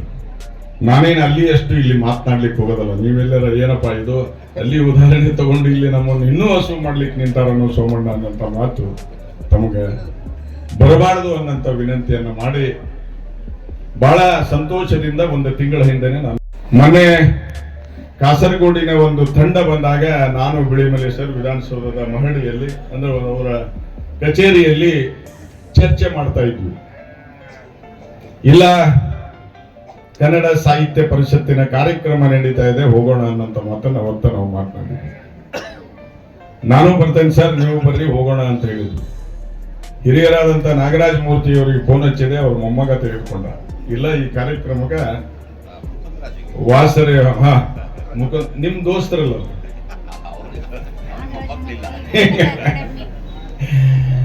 ವಾಸರೆ ಅವರು ಹೇಳಿದ್ರು 3 ಜನ ಬರ್ಬೇಕು ಸರ್ ನೀವು ಅಂತ ಹೇಳಿ. ನಾ ಇನ್ನೊಬ್ಬರನ್ನ ಯಾಕೆ ಬಿಟ್ರಿ ಅಂತ ಹೇಳಿದೆ. ಯಾರನ್ನ ಮಾನಸ ಅವರು ಬರ್ತವೆ ಅಂತ ಹೇಳಿದಾರ, ಬರಬಹುದು. ಅದಕ್ಕೆ ಇಲ್ಲೆಲ್ಲೇ ಒಂದು ಕಡೆ ಈ ಜಿಲ್ಲೆಯಲ್ಲಿ ಬಹಳಷ್ಟು ಉತ್ತುಂಗಕ್ಕೆ ಕನ್ನಡ ಐತಿ ಅಂತ ನಾನು ಭಾವಿಸಿದ್ದೇನೆ. ನನಗೆ 63 ತಾಲೂಕುಗಳು, 19 ಜಿಲ್ಲೆ, 6 ರಾಜ್ಯಗಳ ಗಡಿ ಪ್ರದೇಶ ಬರ್ತದೆ. ಸ್ವಲ್ಪ ಇತಿಹಾಸಕ್ಕೆ ಹೋಗ್ತೇನೆ ನಾನು. ಯಾಕಂದ್ರೆ ಕರೆಸಿದ್ದು ದಾಂಡೇಲಿ ಒಳಗ ಇಲ್ಲಿ ಮಾತನಾಡಬೇಕು ಅಂತ ಹೇಳಿದ್ರೆ ಸೋಮಣ್ಣವರು 6 ರಾಜ್ಯಗಳ ವಿಷಯಗಳನ್ನು ಚರ್ಚೆ ಮಾಡಿದ್ರು ಅಂತ ಹೇಳಬಾರ್ದು. ಅದಕ್ಕೆ 6 ರಾಜ್ಯಗಳಲ್ಲಿ ಕನ್ನಡವನ್ನು ಉಳಿಸುವುದರ ಸಲುವಾಗಿ ಈ ಕಾರ್ಯಕ್ರಮಗಳು ನಿರಂತರವಾಗಿ ನಡೀತವೆ. ನಮ್ಮ ವ್ಯಾಪ್ತಿಗೆ ಸರ್ ಬರೋದೆಷ್ಟು ಅಂತ ಹೇಳಿದ್ರೆ 19 ಜಿಲ್ಲೆ, 63 ತಾಲೂಕು, 6 ರಾಜ್ಯಗಳ ಗಡಿ ಪ್ರದೇಶ ಸರ್. ಒಟ್ಟು ಈ 19 ಜಿಲ್ಲೆಯಲ್ಲಿ 63 ತಾಲೂಕುಗಳಲ್ಲಿ 16,000ಕ್ಕೂ ಹೆಚ್ಚು ಶಾಲೆಗಳವ. 16,000ಕ್ಕೂ ಹೆಚ್ಚು ಶಾಲೆಗಳು ಗಡಿಯ ಭಾಗದಲ್ಲಿ. ಅಂದ್ರೆ ಈಗೇನು ಮಹಾರಾಷ್ಟ್ರದಲ್ಲಿ ಸೇರಿದಂತ ಜತ್ತ ಇರಬಹುದು, ಅಕ್ಕಲ್ಕೋಟ ಇರಬಹುದು, ಸೊಲ್ಲಾಪುರ ಇರಬಹುದು, ದಕ್ಷಿಣ ಸೊಲ್ಲಾಪುರ ಇರಬಹುದು, ಆ ಭಾಗದಲ್ಲಿಯೂ ಸಹ ಹಿಡ್ಕೊಂಡು ಗೋವಾದಲ್ಲಿ ಇರಬಹುದು, ಕೇರಳ ರಾಜ್ಯದ ಕಾಸರಗೋಡಿನಲ್ಲಿರ್ಬೋದು, ತೆಲಂಗಾಣದಲ್ಲಿರ್ಬೋದು, ತಮಿಳುನಾಡಿನಲ್ಲಿರ್ಬೋದು, ಆಂಧ್ರದಲ್ಲಿರ್ಬೋದು. ಒಟ್ಟು 658 ಶಾಲೆಗಳು ಇವತ್ತು ಕನ್ನಡದಲ್ಲಿ ಪ್ರಾರಂಭ ಮಾಡಿದ್ದಾರೆ. 1,09,000ಕ್ಕೂ ಹೆಚ್ಚು ಮಕ್ಕಳು ಕನ್ನಡದಲ್ಲಿ ಶಾಲೆಯನ್ನ ಪ್ರಾರಂಭಿಸಿದ್ದಾರೆ, ಶಾಲೆಯನ್ನು ಕಲಿತಾ ಇದ್ದಾರೆ. ನಾನು ನಿಮ್ಗೆ ಯಾಕೆ ಈ ಮಾಹಿತಿಯನ್ನ ಕೊಡ್ತಾ ಇದ್ದೇನೆ ಅಂದ್ರೆ, ಕರ್ನಾಟಕದಲ್ಲಿ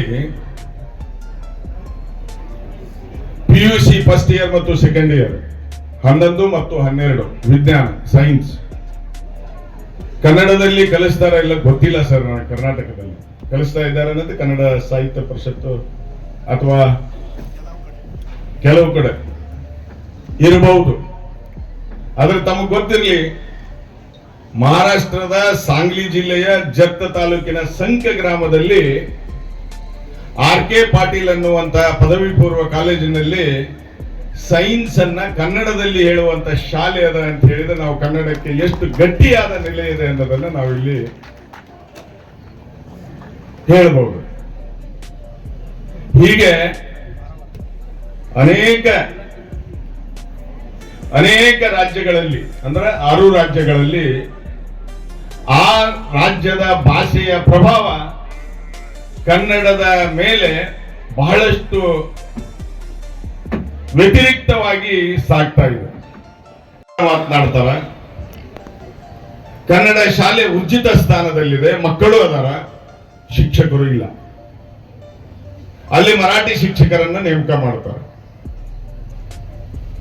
ಆ ಮಾಡಿದ ನಾ ಯಾಕಿದನ್ನು ಹೇಳ್ತಾ ಇದ್ದೇನೆ ಅಂತ ಹೇಳಿದ್ರೆ ನನ್ನ 3 ಅಂಶಗಳು ಇಲ್ಲಿದಾವೆ. ಸಮಸ್ಯೆ, ಸವಾಲು, ಪರಿಹಾರ. ಸಮಸ್ಯೆ ಏನೈತಿ ಅನ್ನೋದು ಗೊತ್ತಾದಾಗನ ಅದಕ್ಕೇನಾದ್ರೂ ನಾವು ಅದು ಎಷ್ಟು ಸವಾಲನ್ನ ಬರ್ತತಿ ಎದುರಿಸಬೇಕು ಅನ್ನೋದು ಗೊತ್ತಾಗ್ತತಿ, ಅದಕ್ಕೆ ಪರಿಹಾರವನ್ನು ಕಂಡುಹಿಡ್ಕೋಬಹುದು. ಅದೇ ರೀತಿ ಗೋವಾದಲ್ಲಿ ಅಲ್ಲಿ ಇರ್ತಕ್ಕ ಅದೇ ರೀತಿ ಅವ್ರಿಗೂ ಸಹ ಉದಾರತೆ ಬರಬೇಕು ಅನ್ನೋದನ್ನು ಸಹ ನಾವು ವ್ಯಕ್ತಪಡಿಸ್ತಾ ಇದ್ದೇವೆ. ಅಲ್ಲಿಯ ಕನ್ನಡದ ಮೊದಲನೇ ತರಗತಿಯಿಂದ ಕಲ್ತಂತ 10ನೇ ತರಗತಿಯಿಂದ ಕಲ್ತಂತವ್ರು ಅತ್ತಾಗೂ ಇಲ್ಲ ಇತ್ತಾಗೂ ಇಲ್ಲ. ಇಲ್ಲಿ ಕನ್ನಡ ಶಿಕ್ಷಕರಿದ್ದಾರೆ, ಇಲ್ಲಿ ಸಂಘದವರು, ಅತ್ತಾಗೂ ಇಲ್ಲ ಇತ್ತಾಗೂ ಇಲ್ಲ. ಅವ್ರಿಗೆ ಕರ್ನಾಟಕದಾಗ ಬಂದ್ರು ಅತಂತ್ರ, ಅಲ್ಲಿ ನೀವು ಕನ್ನಡ ಕಲ್ತೀರಿ ಅಂತೇಳಿ ಅಲ್ಲಿ ಅತಂತ್ರ. ಅದಕ್ಕೆ ಅಂತ ಮಕ್ಕಳಿಗೆ ಸಹ ಅಲ್ಲಿ ಏನು ಜಾತಿ ಸರ್ಟಿಫಿಕೇಟ್ ಅನ್ನು ಕೊಡಬೇಕು. ಇವತ್ತೇನ ಬೆಳಿಗ್ಗೆನ ಬಂದಿರಬೇಕು, ಒಂದು ವಿಷಯ ಬಂತು, ಅಲ್ಲಿ ಯಾವ ಜಾತಿ ಇರ್ತೈತೆ ಅದೇ ಜಾತಿಯ ಮೇಲೇನೂ ಇಲ್ಲಿನ ಕೊಡಬೇಕು ಕರ್ನಾಟಕದೊಳಗಂತ ಒಂದು ನಿರ್ಣಯವನ್ನು ನಾವು ಮಾಡಿದ್ದೇವೆ. ಮೊದಲು ಇದ್ದಿದ್ದಿಲ್ಲ. ಸುಮಾರು 21 ನಿರ್ಣಯಗಳನ್ನ ಮಾಡಿದಲ್ಲಿ 5, 6, 7 ನಿರ್ಣಯಗಳಲ್ಲಿ ನಾವು ಕನ್ನಡಿಗರ ಪರವಾಗಿ, ಕನ್ನಡ ಶಾಲೆಗಳನ್ನು ಉಳಿಸುವುದರ ಪರವಾಗಿ ಇವತ್ತು ಕರ್ನಾಟಕ ಗಣ ಸರ್ಕಾರ ಗಟ್ಟಿಯಾಗಿ ನಿಂತಿದೆ. ಈಗಾಗಲೇ ಹೇಳಿದಂಗೆ ಆ ರಾಜ್ಯದ ಮುಖ್ಯ ಕಾರ್ಯದರ್ಶಿಗಳು ಈ ರಾಜ್ಯದ ಮುಖ್ಯ ಕಾರ್ಯದರ್ಶಿಗಳ ಸಭೆಯನ್ನು ನಾವು ಮಾಡಿದ್ವಿ. ಹಲವಾರು ಬೇಡಿಕೆಗಳು ಇದ್ದು ನಾವು ಬಹಳಷ್ಟು ಅಧ್ಯಯನ ಮಾಡಿ ಮಾನ್ಯ ಮುಖ್ಯಮಂತ್ರಿಗಳಿಗೆ, ಸರ್ಕಾರಕ್ಕೆ ಮನವಿಯನ್ನು ನಾವು ಮಾಡಿದ್ದೇವೆ. ಅದನ್ನೆಲ್ಲ ನಾನು ಇಲ್ಲಿ ಹೇಳಲಿಕ್ಕೆ ಹೋಗೋದಿಲ್ಲ. ಸುಮಾರು 21 ಬೇಡಿಕೆಗಳು ಹೊರರಾಜ್ಯದವರು, 31 ಬೇಡಿಕೆಗಳು ಹೊರರಾಜ್ಯದವರು. ಅದರಲ್ಲಿ ಮೀಸಲಾತಿ ಇರ್ಬೋದು, ಜಾತಿ ಇರ್ಬೋದು, ಕನ್ನಡ ಕಲ್ತಂತವ್ರಿಗೆ ಇರ್ಬೋದು, ಕನ್ನಡ ಶಾಲೆಗಳನ್ನ, ಶಾಲೆ ಗ್ರಂಥಾಲಯ, ಕನ್ನಡದ ಪುಸ್ತಕಗಳು, ತಡೆಗೋಡೆ, ಗ್ರೌಂಡು, ಇಂಥ 10 ಹಲವಾರು ಲೈಬ್ರರಿ, ಇಂಥವೆಲ್ಲ 10 ಹಲವಾರುಗಳನ್ನು ಕೊಟ್ಟಾಗ ನಾವು ಕನ್ನಡ ಶಾಲೆ ಉಳಿತೇವೆ ಅಂತೇಳಿ ಒಂದು ವರದಿಯನ್ನು, ಉನ್ನತ ವರದಿಯನ್ನು ಸಹ ನಾವು ಕೊಟ್ಟಿದ್ದೇವೆ. ಇನ್ನೂ ಸಹ ಕನ್ನಡ ಉಳಿಲಿ, ಅಲ್ಲಿ ಕನ್ನಡ ಶಾಲೆಗಳು ಬೆಳಿಲಿ, ಕನ್ನಡ ಇನ್ನೂ ಹೆಚ್ಚಾಗಲಿ ಅಂತ ಅಲ್ಲಿನೂ ಒಂದು ಜಾಗೆಯನ್ನು ತೆಗೆದುಕೊಂಡಿದ್ದೇವೆ. ಅದೇ ರೀತಿ ಕೇರಳದ ಟಿ.ಎನ್.ರೈರವರ ಹೆಸರಲ್ಲಿ ಒಂದು ಭವನವನ್ನು ಕಟ್ಟಿಸ್ತಾ ಇದ್ದೇವೆ. ಅದನ್ನು ಮುಂದಿನ ತಿಂಗಳ ಉದ್ಘಾಟನೆಯನ್ನು ಮಾಡ್ತೇವೆ, ಕೇರಳ ಮತ್ತು ಮಹಾರಾಷ್ಟ್ರ. ಕರ್ನಾಟಕದಲ್ಲಿ ಬೆಳಗಾವದಲ್ಲಿ ಸುಮಾರು 7 ಕೋಟಿ ರೂಪಾಯಿ ಕೊಟ್ಟು ಕನ್ನಡದ ಭವನವನ್ನು ಕಟ್ಟಿಸಿದ್ದೇವೆ. 7 ಕೋಟಿ. ಸಾಹಿತ್ಯ ಪರಿಷತ್ತಿನ ಜಾಗ, ಸಾಹಿತ್ಯ ಪರಿಷತ್ತಿನ ಅಧ್ಯಕ್ಷರು ನನಗೆ ಅದನ್ನು ನಡೆಸಕ್ ಆಗಲಿಲ್ಲ ಅಂತ ಹೇಳಿ ಅದನ್ನು ಬೇರೆದವರು ಬಿಟ್ಟುಕೊಟ್ಟಾರ. ಅದು ಇರಲಿ. ಬೀದರ್ನಲ್ಲಿಯೂ ಸಹ 7-8 ಕೋಟಿ ಕೊಟ್ಟು ಕನ್ನಡದ ಭವನವನ್ನು ಕಟ್ಟಿಸಿದ್ದೇವೆ. ಅದು ಸಾಹಿತ್ಯ ಭವನದ ಹೆಸರಿನಲ್ಲಿದೆ. 16 ಕಡೆ 19 ಜಿಲ್ಲೆಗಳೇ, ಉಳಿದ ಜಿಲ್ಲೆಗಳೇ ಆಗಿದ್ದಾವೆ. 19 ಜಿಲ್ಲೆಗಳಲ್ಲಿಯೂ ಸಹ ಕನ್ನಡದ ಭವನಗಳನ್ನು ಕಟ್ಟಿಸ್ತಾ ಇದ್ದೇವೆ. 6 ರಾಜ್ಯಗಳಲ್ಲಿ ಕನ್ನಡದ ಭವನವನ್ನು ಕಟ್ಟಿಸಬೇಕಂತ ಕರ್ನಾಟಕದ ರಾಜ್ಯದ ಸರ್ಕಾರದ ಒಂದು ಮುಖ್ಯ ಗುರಿಯಾಗಿದೆ. ಆ ರೀತಿ 2 ಭವನಗಳು ಲೋಕಾರ್ಪಣೆಗೆ ಬಂದಿವೆ. ಒಂದು ಜಾಗೆಯನ್ನು ಗೋವಾದಲ್ಲಿ ತೆಗೆದುಕೊಂಡಿದ್ದೇವೆ.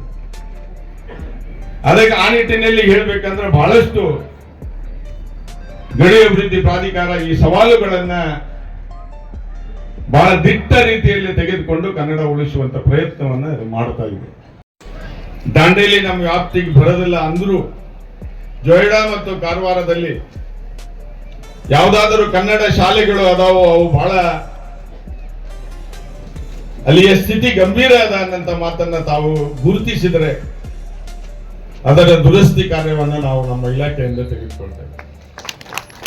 ಅದರ ಜೊತೆಗೆ ಸ್ಮಾರ್ಟ್ ಬೋರ್ಡ್ಗಳನ್ನು ಕೊಡುವಂತ ಕೆಲಸವನ್ನ ಮಾಡ್ತೇವೆ. ಈ 25ನೇ ಕನ್ನಡ ಸಾಹಿತ್ಯ ಪರಿಷತ್ತಿನ ಈ ಕಾರ್ಯಕ್ರಮದಲ್ಲಿ ನೀವು ಜೊಯ್ಡಾ ಮತ್ತು ಕಾರವಾರದಲ್ಲಿ ಒಂದು 4 ಶಾಲೆಗಳನ್ನು ಆಯ್ಕೆ ಮಾಡಿದ್ರೆ ಅವ್ರಿಗೆ 4 ಶಾಲೆಗಳಿಗೆ ಸ್ಮಾರ್ಟ್ ಬೋರ್ಡ್ ಅನ್ನು ಕೊಡುವಂತ ವ್ಯವಸ್ಥೆಯನ್ನ ನಾವು ಮಾಡ್ತಾ ಇದ್ದೇವೆ.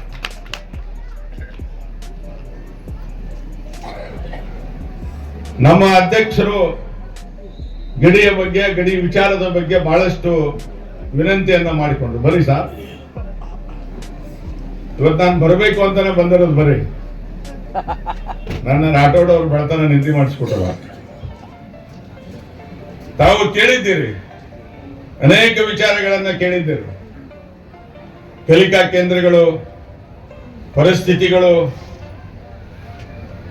ಕಾರವಾರದಲ್ಲಿ ಮಾತನಾಡ್ತಾ ಇರೋದು ಕೊಂಕಣಿಯರು ಅಂತೇಳಿ, ನಾವು ಕೊಂಕಣಿ ಭಾಷೆಗೂ ಏನು ಕಡಿಮೆ ಮಾಡಿಲ್ಲ. 8 ಕೋಟಿ ರೂಪಾಯಿ ಕೊಟ್ಟು ದಕ್ಷಿಣ ಕನ್ನಡದಲ್ಲಿ ಅಂದ್ರೆ ಮಂಗಳೂರಿನಲ್ಲಿ ಕೊಂಕಣಿ ಭವನ ಇವತ್ತು ಆಡಳಿತ ಮಾಡ್ತಾರೆ. ಬ್ಯಾರಿ ಭವನಕ್ಕೆ 3 ಕೋಟಿ ರೂಪಾಯಿಗಳನ್ನ ಕೊಟ್ಟು ಇವತ್ತು ಆಡಳಿತ ಮಾಡ್ತಾ ಇದ್ದಾರೆ.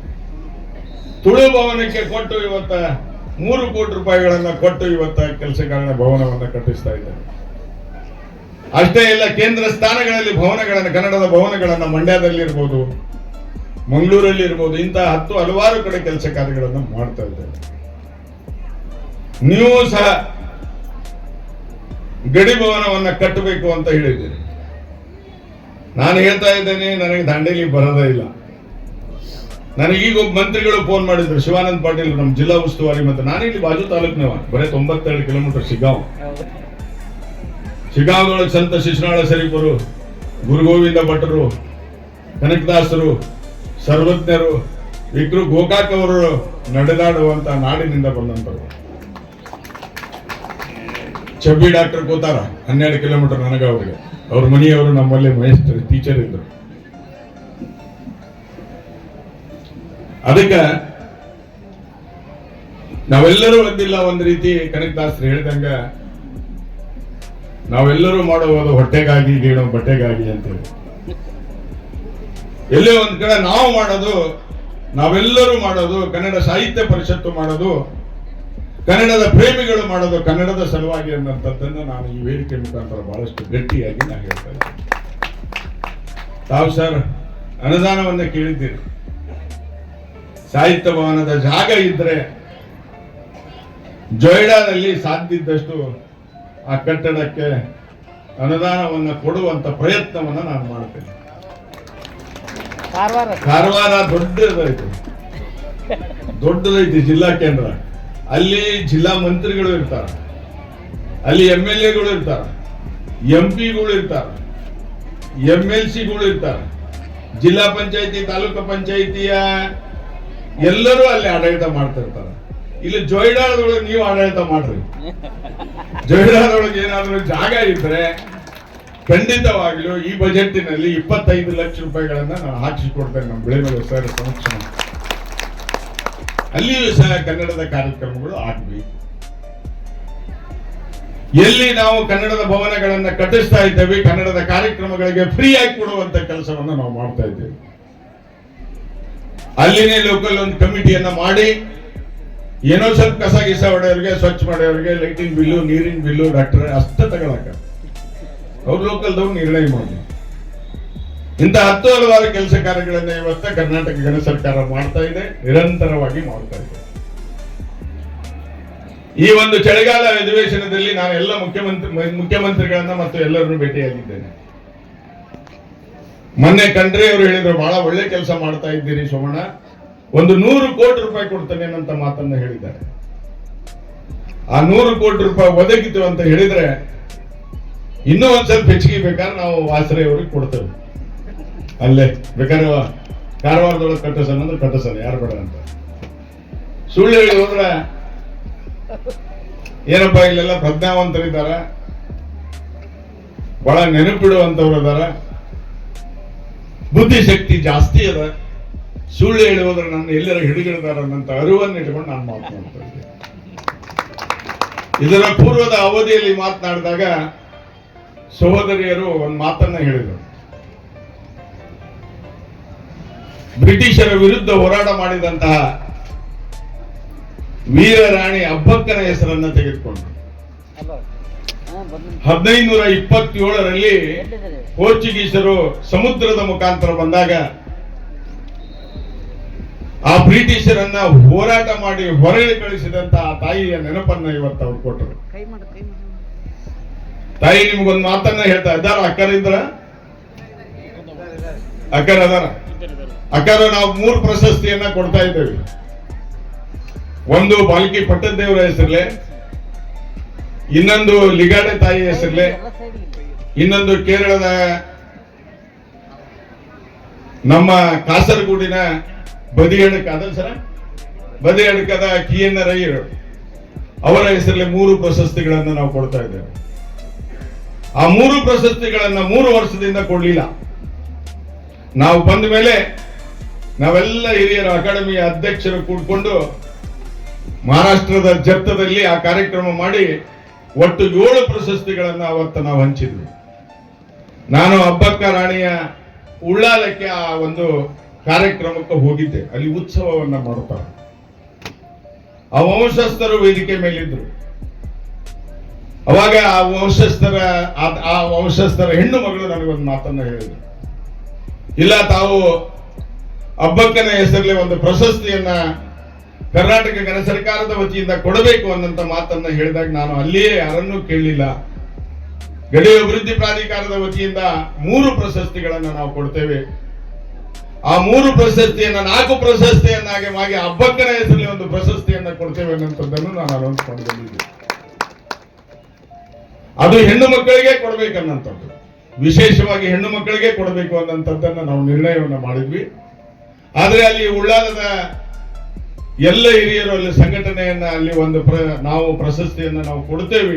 ನಾವು ಬೆಳಿಮಲೆ ಸರ್ ಒಂದು ಮೀಟಿಂಗ್ ನಲ್ಲಿ ಮಾತನಾಡಿದ್ವಿ, ನಾವು ಕೊಡ್ತೇವೆ, ಅದಕ್ಕೆ ಅದನ್ನ ಚೇಂಜ್ ಮಾಡ್ರಿ ಅಂದಾಗ ನಾವು ಬೆಳವಡಿ ಮಲ್ಲಮ್ಮನ ಹೆಸರಲ್ಲಿ ಒಂದು ಪ್ರಶಸ್ತಿಯನ್ನ ನಾವು ಪ್ರಾರಂಭ ಮಾಡಿದ್ದೇವೆ. ಆ ಪ್ರಶಸ್ತಿ ಹೆಣ್ಣು ಮಕ್ಕಳಿಗೆ ಮುಟ್ಟಬೇಕು. ಅದಕ್ಕೆ ವಾಸರೆ ಅವರ ನಾವು ವಿನಂತಿ ಮಾಡ್ಕೊಂತಾನೆ, ಬೆಳವಡಿ ಮಲ್ಲಮ್ಮನ ಹೆಸರಲ್ಲಿ ಕೊಡ್ತಕ್ಕಂಥ ಪ್ರಶಸ್ತಿಯನ್ನ ನೀವು ಈ ಭಾಗದ ಹೆಣ್ಣು ಮಕ್ಕಳಿಗೆ ಯಾರಾದರೂ ಆ ಯೋಗ್ಯತೆ ಇಲ್ಲ ಅಂತ ನಾನು ಹೇಳ್ದೆ, ಆ ಯೋಗ್ಯತೆ ಇದ್ದಂತವ್ರನ್ನ ಒಂದು ನೀವು ಮನವಿಯನ್ನ ಕೊಟ್ರೆ ಖಂಡಿತವಾಗಿಯೂ ನಾವು ಆ ಪ್ರಶಸ್ತಿಯನ್ನ ಈ ಜಿಲ್ಲೆಗೆ ಕೊಡುವಂತ ಪ್ರಯತ್ನವನ್ನ ನಾವು ಮಾಡ್ತೇವೆ. ಸರ್ ಅದಕ್ಕೆ ಸದಸ್ಯರಿದ್ದ, ನಾನೇ ಅಧ್ಯಕ್ಷನಿದ್ದೆ. ಅದಕ್ಕೆ ಇಷ್ಟು ಹಲವಾರು ವಿಷಯಗಳನ್ನು ಇವತ್ತು ನಾವು ಚರ್ಚೆ ಮಾಡ್ತಾ ಇದ್ದೇವೆ. ಬಹಳಷ್ಟು ಕೆಲಸ ಕಾರ್ಯಗಳು ಇವತ್ತು ಕರ್ನಾಟಕ ಘನ ಸರ್ಕಾರದ ವತಿಯಿಂದ ನಡೀತಾ ಇದೆ. ನಾ ಇಲ್ಲಿ ಮುಖಸ್ತುತಿ ಮಾಡ್ತಾ ಇಲ್ಲ. ಹಿಂದೆ ಸನ್ಮಾನ್ಯ ಮುಖ್ಯಮಂತ್ರಿಗಳು ಸಿದ್ದರಾಮಯ್ಯನವರು ಕನ್ನಡ ಕಾವಲು ಸಮಿತಿಯ ಗೌರವಾನ್ವಿತ ಅಧ್ಯಕ್ಷರಿದ್ದರು. ತಮಗೆಲ್ಲ ಗೊತ್ತಿದೆ. ಕನ್ನಡಕ್ಕೆ ಬಹಳಷ್ಟು ಒತ್ತನ್ನ ಕೊಡಬೇಕನ್ನಂತ ಇಚ್ಛಾಶಕ್ತಿಯನ್ನು ಹೊಂದಿದಂತವರು. ಬೆಂಗಳೂರಲ್ಲಿ ಅಂಬೇಡ್ಕರ್ ಭವನದಲ್ಲಿ ನಾನು ಬಹಳಷ್ಟು ಮಕ್ಕಳು ವಿದ್ಯೆಯಿಂದ ವಂಚಿತರಾಗಿದ್ದಾರೆ.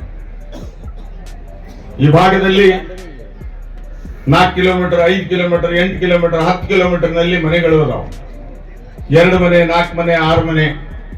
ಒಬ್ಬ ಶಿಕ್ಷಕರು ಅಲ್ಲಿಗೆ ಹೋಗಿ ವಾಪಸ್ ಬರಬೇಕು ಅಂದ್ರೆ 3 ತಿಂಗಳು ಬೇಕು ಅನ್ನೋಂಥ ಮಾತನ್ನ ಮಳೆಗಾಲ ದಾಟಿಂದ ಬರ್ತಾರೆ ಅನ್ನೋಂಥ ಮಾತನ್ನ ಹೇಳಿದ್ರು.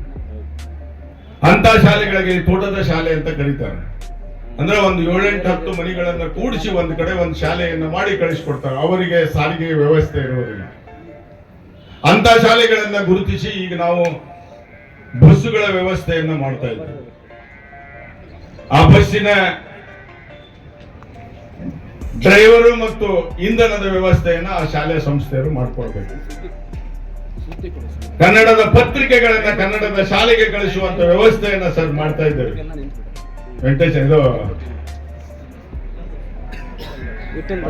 ವಿಠಲಣ್ಣರ ಕನ್ನಡದ ದಿನಪತ್ರಿಕೆಗಳನ್ನ 6 ರಾಜ್ಯಗಳ ಗಡಿ ಪ್ರದೇಶದಲ್ಲಿ ಇರ್ತಕ್ಕಂಥ 658 ಶಾಲೆಗಳಿಗೆ ಕನ್ನಡದ ಪತ್ರಿಕೆಗಳನ್ನ ಕಳಿಸುವಂತ ವ್ಯವಸ್ಥೆಯನ್ನ ಮಾಡ್ತಾ ಇದ್ದೇವೆ.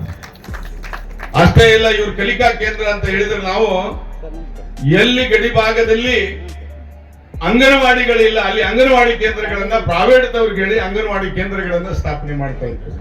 ಅದಕ್ಕೆ ಕನ್ನಡದ ಪುಸ್ತಕಗಳನ್ನ ಕೊಡ್ತಾ ಇದ್ದೇವೆ. ಇಲ್ಲಿ ಹೇಗೆ ನಲಿಕಲಿ ಪುಸ್ತಕಗಳು ಕೊಡ್ತಾರೋ ಅದೇ ರೀತಿ ಅಲ್ಲಿನೂ ಸಹ ನಲಿಕಲಿ ಪುಸ್ತಕಗಳನ್ನ ಕೊಡ್ತಾ ಇದ್ದೇವೆ. ಹಿಂಗ 10 ಹಲವಾರು ಏನು ಈ ಸಮಸ್ಯೆಗಳು ಅದಾವಲ್ಲ, ಈ ಸಮಸ್ಯೆಗಳನ್ನ ಸವಾಲುಗಳನ್ನಾಗಿ ತೆಗೆದುಕೊಂಡು ಪರಿಹಾರವನ್ನ ಮಾಡುವಂತಹ ಕೈಲಾದ ಮಟ್ಟಿಗೆ ಕೆಲಸ ಕಾರ್ಯಗಳನ್ನ ಕರ್ನಾಟಕ ಘನ ಸರ್ಕಾರ ಮಾಡ್ತಾ ಇದೆ. ಅದಕ್ಕೆ ಈ ಎಲ್ಲ ವಿಚಾರವನ್ನ ತಮ್ಮ ಎದುರಿಗೆ ಹಂಚಿಕೊಳ್ಬೇಕು.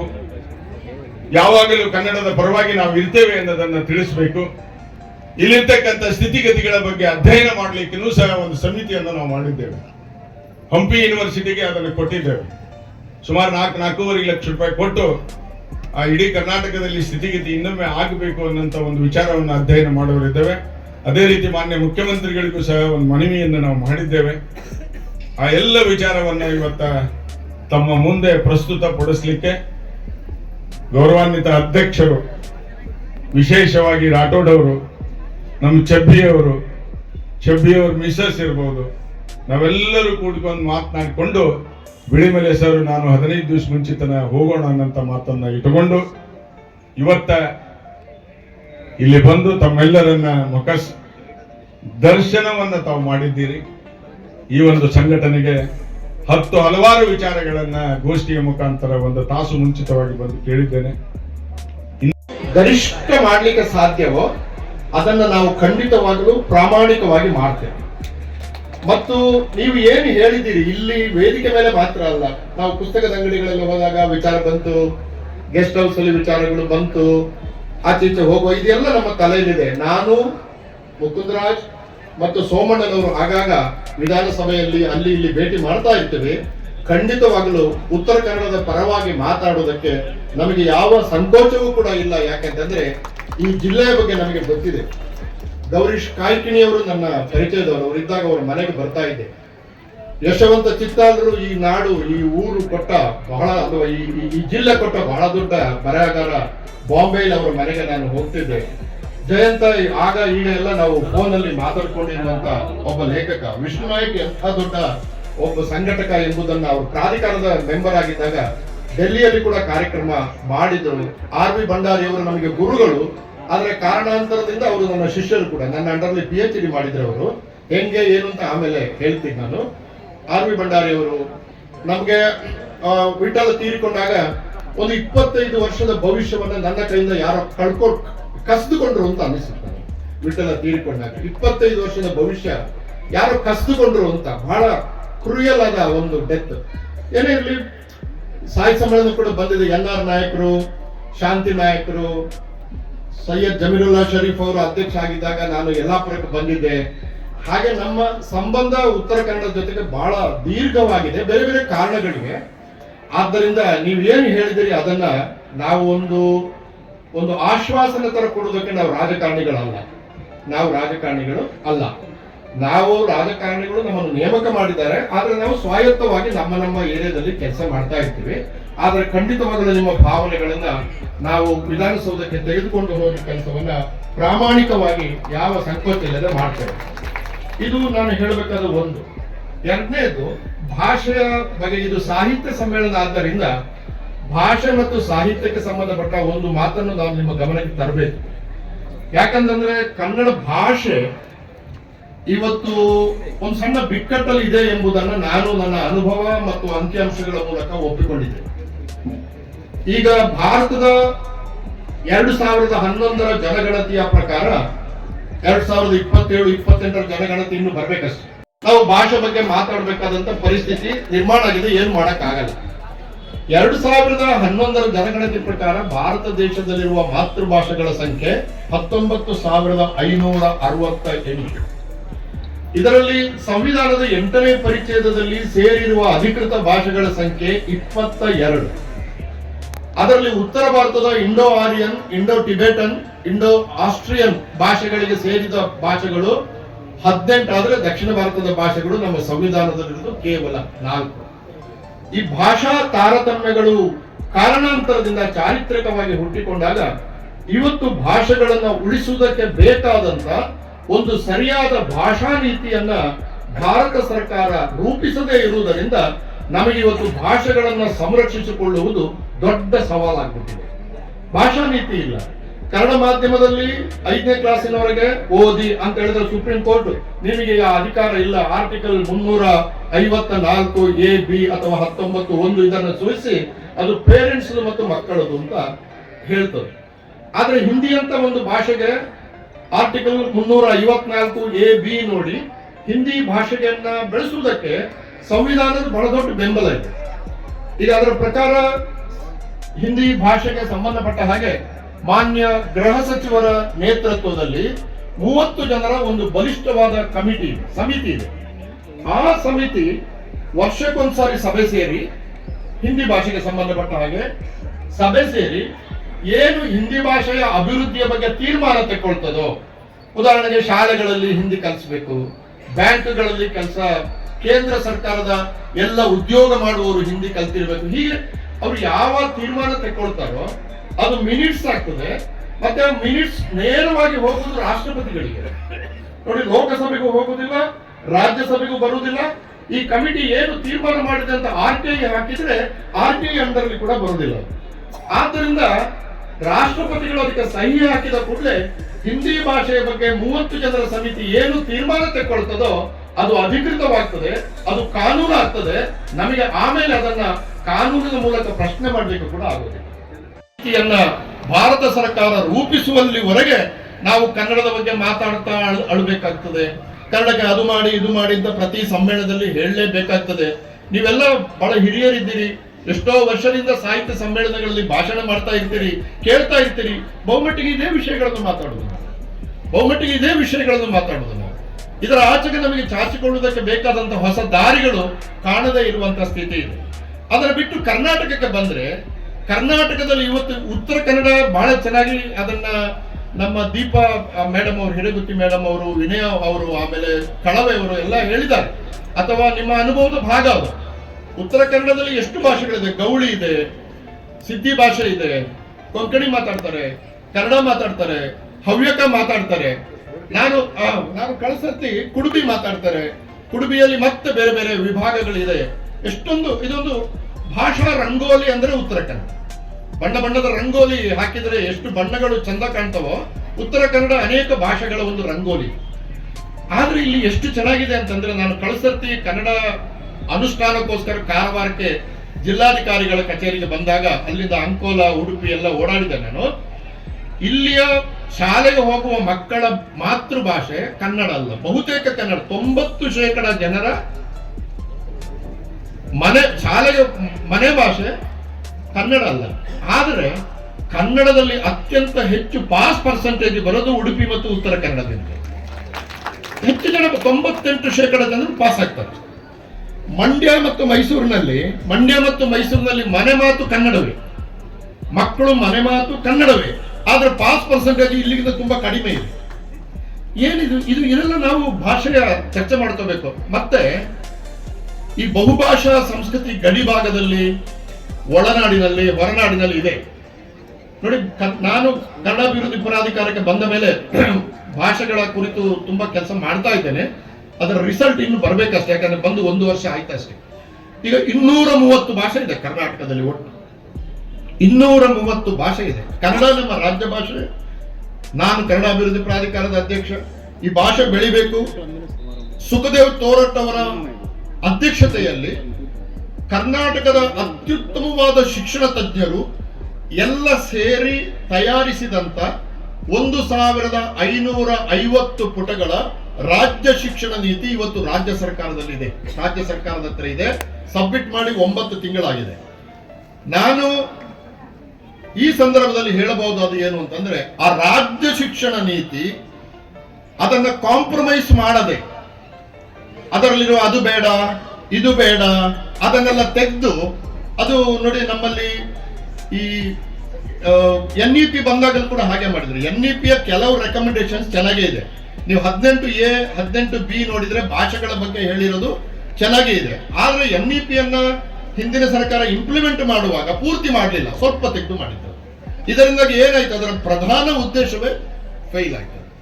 ರಾಜ್ಯ ಶಿಕ್ಷಣ ನೀತಿ ಬಗ್ಗೆ ಕೂಡ ನಾನು ಈ ಸಂದರ್ಭದಲ್ಲಿ ಮಾನ್ಯ ಮುಖ್ಯಮಂತ್ರಿಗಳಿಗೆ ಹೇಳಿದ್ದೇನೆ, ಪತ್ರ ಬರೆದಿದ್ದೇನೆ, ಮಧು ಬಂಗಾರಪ್ಪನವರ ಹತ್ರ ಮಾತಾಡಿದ್ದೇನೆ, ರಶ್ಮಿ ಮಹೇಶ್ ಅವರ ಹತ್ರ ಮಾತಾಡಿದ್ದೇನೆ. ನಾವು ಇವತ್ತಲ್ಲ ನಾಳೆ ಆ ಇಡೀ ರಿಪೋರ್ಟ್ ಔಟ್ಡೇಟ್ ಆಗುವುದಕ್ಕೆ ಮೊದಲು ರಾಜ್ಯ ಶಿಕ್ಷಣ ನೀತಿ ಜಾರಿಗೆ ಬಂದರೆ ಕನ್ನಡದ 90% ಸಮಸ್ಯೆಗಳು ಪರಿಹಾರ ಆಗ್ತವೆ. ಯಾಕಂದ್ರೆ ಕನ್ನಡವನ್ನು ಹೇಗೆ ಕಲಿಬೇಕು, ಎಷ್ಟು ಕಲಿಬೇಕು, ನನ್ನ ಮಾತೃಭಾಷೆ ಕನ್ನಡ ಅಲ್ಲವಾಗಿದ್ರೆ ಮಾತೃಭಾಷೆ ಅಲ್ಲದ ಆ ಭಾಷೆಯನ್ನ ಹೇಗೆ ಕಲಿಬೇಕು. ಇವತ್ತು ಇಂಗ್ಲಿಷ್ ಅಂತಾರಾಷ್ಟ್ರೀಯವಾದ ಭಾಷೆ. ನಾವು ಎಷ್ಟೇ ಬೈದ್ರು ಕೂಡ ಭಾಷೆಯನ್ನ ಬಿಟ್ಟು ಬದುಕುವಾಗಿಲ್ಲ ಯಾರು ಇವತ್ತು. ನಾನು ಇತ್ತೀಚೆಗೆ ಜಪಾನಿಗೆ ಹೋಗಿದ್ದೆ. ನಾವೆಲ್ಲ ಭಾವನಾತ್ಮಕವಾಗಿ ಹೇಳ್ತೀವಿ, ಜಪಾನ್ನಲ್ಲಿ ಅವರು ಮಾತೃಭಾಷೆಯಲ್ಲಿ ಎಲ್ಲ ಮಾಡ್ಲಿಲ್ವಾ? ಎಲ್ಲ ಮಾಡಿದ್ದಾರೆ. ಆದ್ರೆ ಈಗ ಜಪಾನ್ನಲ್ಲಿ ಟೋಕಿಯೋದಿಂದ ಅಕಿತದವರೆಗೆ ಇಂಗ್ಲಿಷ್ ಸ್ಪೀಕಿಂಗ್ ಕೋರ್ಸ್ಗಳು ಆರಂಭವಾಗಿದೆ. ಜರ್ಮನಿಯಲ್ಲಿ ಆರಂಭವಾಗಿದೆ, ಫ್ರೆಂಚ್ ಅಲ್ಲಿ ಆರಂಭವಾಗಿದೆ. ಯುನೆಸ್ಕೋ ಇತ್ತೀಚೆಗೆ ರಿಲೀಸ್ ಮಾಡಿದ ಒಂದು ವರದಿಯ ಪ್ರಕಾರ ಮುಂದಿನ 70 ವರ್ಷದಲ್ಲಿ ಜಗತ್ತಿನ 8% ಜನರು 92% ಜನರ ಭಾಷೆಗಳನ್ನು ಮಾತಾಡ್ತಾರೆ. 8% ಜನರು 92% ಜನರ ಭಾಷೆಗಳನ್ನು ಮಾತಾಡ್ತಾರೆ. ಅಂದ್ರೆ ಭಾಷಾ ಡಾಮಿನೆನ್ಸ್ ಎಂಬುದು ಆತರ ಬೆಳೀತಾ ಇದೆ. ಇದು ಒಂಥರ ಕ್ಯಾಪಿಟಲಿಸಮ್ನ ಬೆಳವಣಿಗೆ. ಇದು ಅದನ್ನ ಇನ್ನೊಂದು ರೀತಿಯಿಂದ ಹೇಳುವುದಾದ್ರೆ, ಜಗತ್ತಿನ 8% ಜನರು ಜಗತ್ತಿನ 8% ಜನರು 92% ಜನರ ಸಂಪತ್ತನ್ನ ತನ್ನ ಕೈವಶ ಮಾಡ್ಕೊಂಡಿರ್ತಾರೆ ಅಂತ ಅರ್ಥ. ಈಗಲೇ ಗೊತ್ತಿದೆ ನಮಗೆ. ಈಗ ಮೊನ್ನೆ ಇತ್ತೀಚೆಗೆ ಬಂದ ರಿಪೋರ್ಟ್ ನೋಡಿ, 1% ಜನರು ಭಾರತ ದೇಶದ 40% ಸಂಪತ್ತನ್ನು ಇಟ್ಕೊಂಡಿದ್ದಾರೆ ಅಂತ ವರದಿ ಬಂದಿದೆ. ಇದು ಭಾಷೆಗೆ ಕೂಡ ಸಂಬಂಧಪಟ್ಟದ್ದು. ಆದ್ದರಿಂದ ಬಂಡವಾಳವಾದ ಏನಿದೆ, ಹೀಗೆ ಬೆಳೀತಾ ಹೋದ್ರೆ ಮುಂದೆ 92% ಜನರ ಭಾಷೆಗಳು ನಾಶ ಆಗಿ ಕೇವಲ 8% ಜನರ ಭಾಷೆಗಳನ್ನ ನಾವೆಲ್ಲರೂ ಕಲಿಬೇಕಾದಂತ ಒಂದು ವಾತಾವರಣ ನಿರ್ಮಾಣ ಆಗ್ತದೆ. ಸೊ ನಾವು ಸಾಹಿತ್ಯದ ವಿದ್ಯಾರ್ಥಿಗಳು ಅಥವಾ ಸಾಹಿತ್ಯ ಸಮ್ಮೇಳನದಲ್ಲಿ ಭಾಷೆಗಳ ಕುರಿತು ಚರ್ಚೆ ಮಾಡುವಾಗ ಕನ್ನಡ ಪ್ರಧಾನ ಭಾಷೆ ಏಕೀಕರಣದ ಸಂದರ್ಭದಲ್ಲಿ ಕನ್ನಡವನ್ನ ಪ್ರಧಾನ ಭಾಷೆಯಾಗಿ ನಾವು ಅಂಗೀಕರಿಸಿದ್ದೇವೆ. 1956ರಿಂದ 2025ರವರೆಗೆ, ಅಂದ್ರೆ ಇವತ್ತಿನವರೆಗೆ ಕಳೆದ 71 ವರ್ಷದಲ್ಲಿ ಕನ್ನಡ ಪರವಾಗಿ, ಕನ್ನಡದ ಉಳಿಕೆಗಾಗಿ, ಕನ್ನಡದ ಬೆಳವಣಿಗೆಗಾಗಿ, ಕನ್ನಡದ ಸಬಲೀಕರಣಕ್ಕಾಗಿ ಕರ್ನಾಟಕ ರಾಜ್ಯ ಸರ್ಕಾರ ಹೊರಡಿಸಿದ ಆದೇಶಗಳ ಸಂಖ್ಯೆ 33,000ಕ್ಕಿಂತ ಜಾಸ್ತಿ. ಅದರಲ್ಲಿ 800 ಆದೇಶಗಳನ್ನು ಪ್ರಾಧಿಕಾರ ಪ್ರಕಟ ಮಾಡಿದೆ. ಇಂಪಾರ್ಟೆಂಟ್ ಆದ್ದು, 3,000 ಆದೇಶಗಳು ಕನ್ನಡ ಪರವಾಗಿದ್ದಾಗ ಅನುಷ್ಠಾನದಲ್ಲಿ ಅದು ಆಗಿರೋದು 15%ಕ್ಕಿಂತ ಕಡಿಮೆ. ಇದು ಸಮಸ್ಯೆ. ಹಾಗಾಗಿ ನೀವು ಎಷ್ಟು ಸರ್ಕಾರಕ್ಕೆ ಬೈದ್ರು ನನಗೇನು ಅನಿಸೋದಿಲ್ಲ. ಯಾಕೆಂತಂದ್ರೆ ಇದರ ಜವಾಬ್ದಾರಿಯನ್ನ ನಾವು ಎಲ್ಲರೂ ಹೊತ್ತುಕೊಳ್ಬೇಕು. ಕನ್ನಡ ಭಾಷೆಯ ಉಳಿವಿನ ಜವಾಬ್ದಾರಿಯನ್ನ ಸರ್ಕಾರದ ಕಡೆ ಮಾತ್ರ ಕೈ ತೋರಿಸಿ ಇಷ್ಟು ಸಮಯ ಕಳೆದಿದ್ದೇವೆ. ಅದರಿಂದ ವಿಶೇಷವಾದ ಪ್ರಯೋಜನ ಆಗಿಲ್ಲದೆ ಇರುವುದು ಮನಗಂಡದರಿಂದ ಕನ್ನಡ ಭಾಷೆಯ ಉಳಿವಿನ ಜವಾಬ್ದಾರಿಯನ್ನ ನಾವೆಲ್ಲರೂ ಕೂಡ ತಗೊಳ್ಬೇಕು. ನಾನು ಮೊನ್ನೆ ಬೆಂಗಳೂರಲ್ಲಿ ಹೇರ್ ಕಟ್ ಮಾಡಕ್ ಹೋಗಿದ್ದೆ. ಒಬ್ಬ ಹುಡುಗ ಮಾತಾಡಿದ್ರೆ, ನಾನು ನಿನ್ನ ಹೆಸರೇನು ಜಯಂತ ಅಂದ. ಎಲ್ಲಿ ಅವನಪ್ಪ ಅಂತ ಕೇಳಿದೆ. ಡೆಲ್ಲಿ ಅವನು ಅಂದ. ಅವ ಸಹಜವಾಗಿ ಹಿಂದಿಲಿ ಮಾತಾಡಿದ. ನಾನು 25 ವರ್ಷ ಡೆಲ್ಲಿಲಿ ಇದ್ದದ್ರಿಂದ ಹಿಂದಿಯಲ್ಲಿ ಮಾತಾಡಿದೆ. ನಾನು ಹೇಳಿದೆ, ಎಷ್ಟು ವರ್ಷ ಆಯ್ತು ಬೆಂಗಳೂರಿಗೆ ಬಂದು? 12 ಸಾಲ ಸರ್ ಅಂದ. 12 ವರ್ಷ ಆಯ್ತು ಅಂದ. 12 ವರ್ಷ ನೀ ಕನ್ನಡ ಬರುತ್ತಾ ಅಂದ. ಬರೋದಿಲ್ಲ ಅಂದ. ನಾನು ಕೇಳಿದೆ, 12 ವರ್ಷ ಬೆಂಗಳೂರಲ್ಲಿ ಇದೆಯಾ, ನೀ ಕನ್ನಡ ಯಾಕೆ ಕಲಿಲ್ಲ ಅಂತ. उसका जरूरत है नहीं सर, सारे लोग हिंदी से इतना अच्छा बात करते हैं. ಸೊ ನಾವು ಕನ್ನಡಿಗರು ಬೇರೆ ಭಾಷೆಯನ್ನು ಮಾತಾಡುವಲ್ಲಿ ಹೊರಗೆ ಕನ್ನಡ ಯಾರು ಮಾತಾಡ?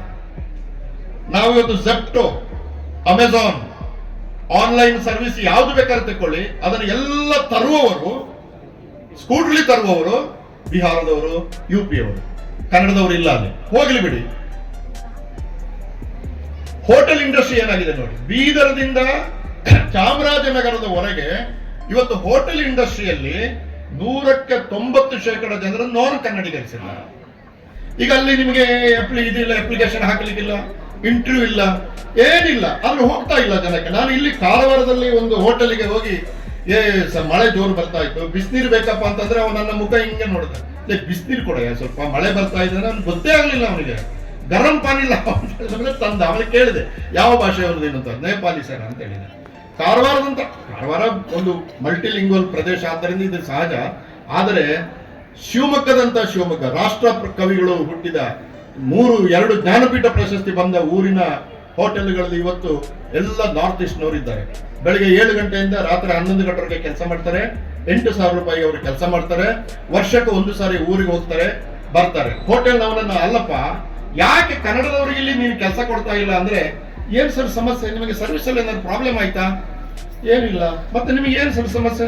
ಕನ್ನಡದವರು ದಸರಾಕ್ಕೆ ಹೋದ್ರೆ 1 ವಾರ ಬರಲ್ಲ, ಗಣಪತಿ ಹಬ್ಬ ಅಂದ್ರೆ 3 ದಿವಸ ಬರಲ್ಲ, 5 ಗಂಟೆ ಆದ ಮೇಲೆ ಮನೆಗೆ ಹೊರಡುತ್ತಾರೆ, ಶನಿವಾರ ಆದಿತ್ಯವಾರ ಅಜ್ಜಿಯೋ ಯಾರೋ ಪ್ರತಿ ಸರಿ ಟೀ ಕೊಡ್ತಾ ಇರ್ತಾರೆ. ಇದೆಲ್ಲ ಆಗಲ್ಲ ಸರ್ ಅಂತ.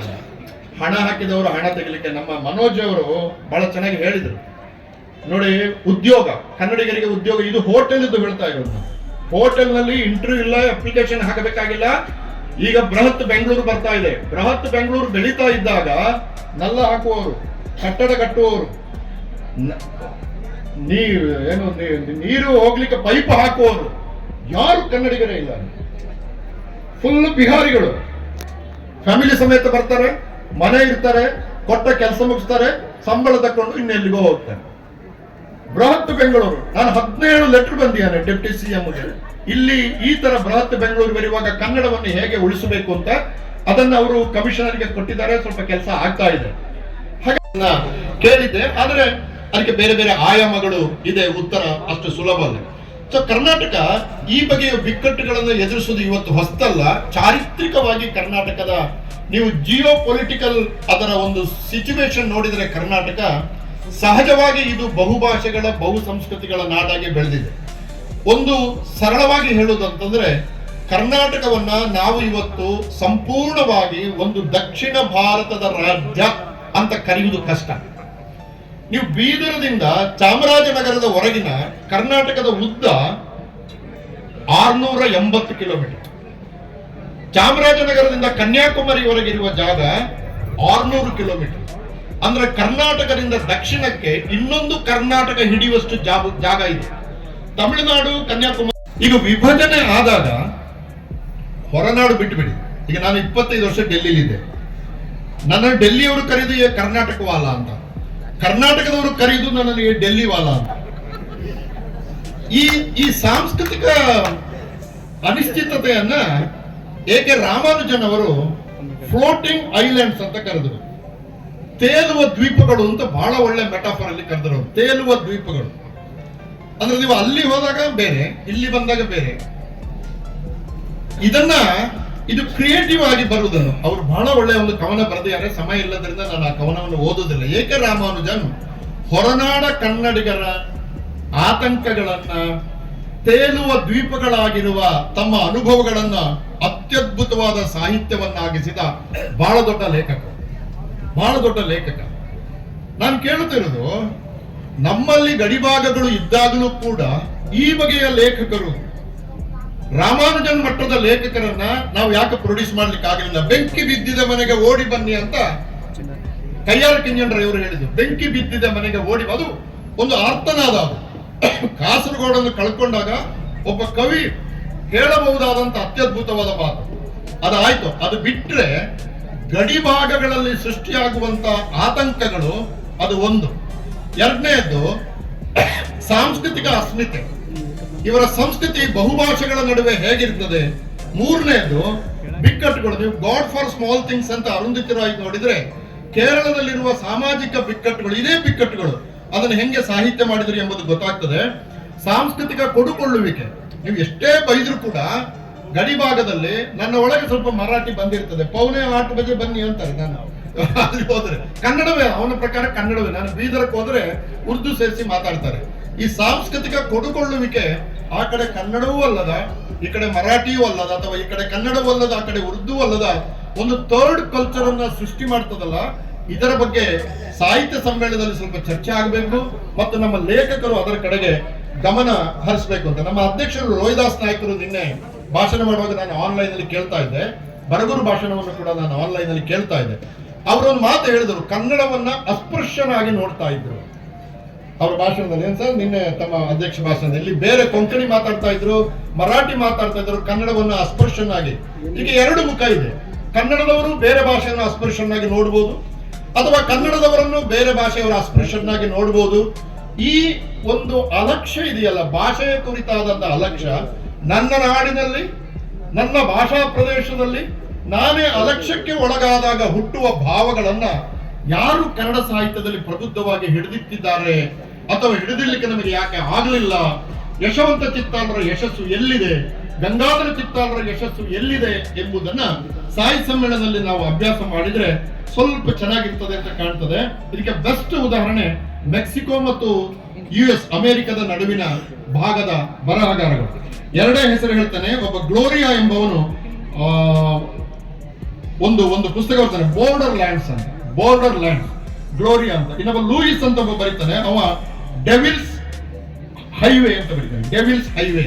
ಈ ಎರಡು ಕಾದಂಬರಿಗಳು ಗಡಿ ಪ್ರದೇಶದಿಂದ ಬರಬೇಕು ಎಂಬುದು ನನ್ನ ಆಶೆ. ಅಂದ್ರೆ ಬಿಕ್ಕಟ್ಟುಗಳು ಬರೀ ಆರ್ಥಿಕ ಬಿಕ್ಕಟ್ಟುಗಳು ಹೌದು, ಸಾಮಾಜಿಕ ಬಿಕ್ಕಟ್ಟುಗಳು ಹೌದು, ಶೈಕ್ಷಣಿಕ ಬಿಕ್ಕಟ್ಟುಗಳು ಕೂಡ ಹೌದು. ಇದನ್ನು ಪರಿಹರಿಸಬೇಕಾದ ಕೂಡ ಅಗತ್ಯ. ಇದರ ಜೊತೆಗೆ ಸಂವೇದನಶೀಲ ಬರಹಗಾರರು ಅದನ್ನು ತಮ್ಮ ಸೃಷ್ಟಿಶೀಲತೆಗೆ ಬಳಸಿಕೊಂಡಾಗ ಕನ್ನಡ ಸಾಹಿತ್ಯ ತುಂಬಾ ಶ್ರೀಮಂತವಾಗಿ ಬೆಳೆಯಬಹುದಾದಂತ ಸಾಧ್ಯತೆ ಇದೆ.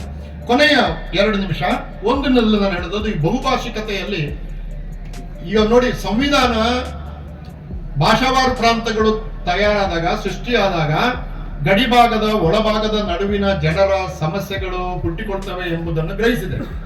20ನೇ ಶತಮಾನದಲ್ಲಿ ಅಂಬೇಡ್ಕರ್ ಅಷ್ಟು ಓದಿದ ತಿಳುವಳಿಕೆ ಇದ್ದ ಇನ್ನೊಬ್ಬ ಲೇಖಕ ಭಾರತದಲ್ಲಿ ಇಲ್ಲ.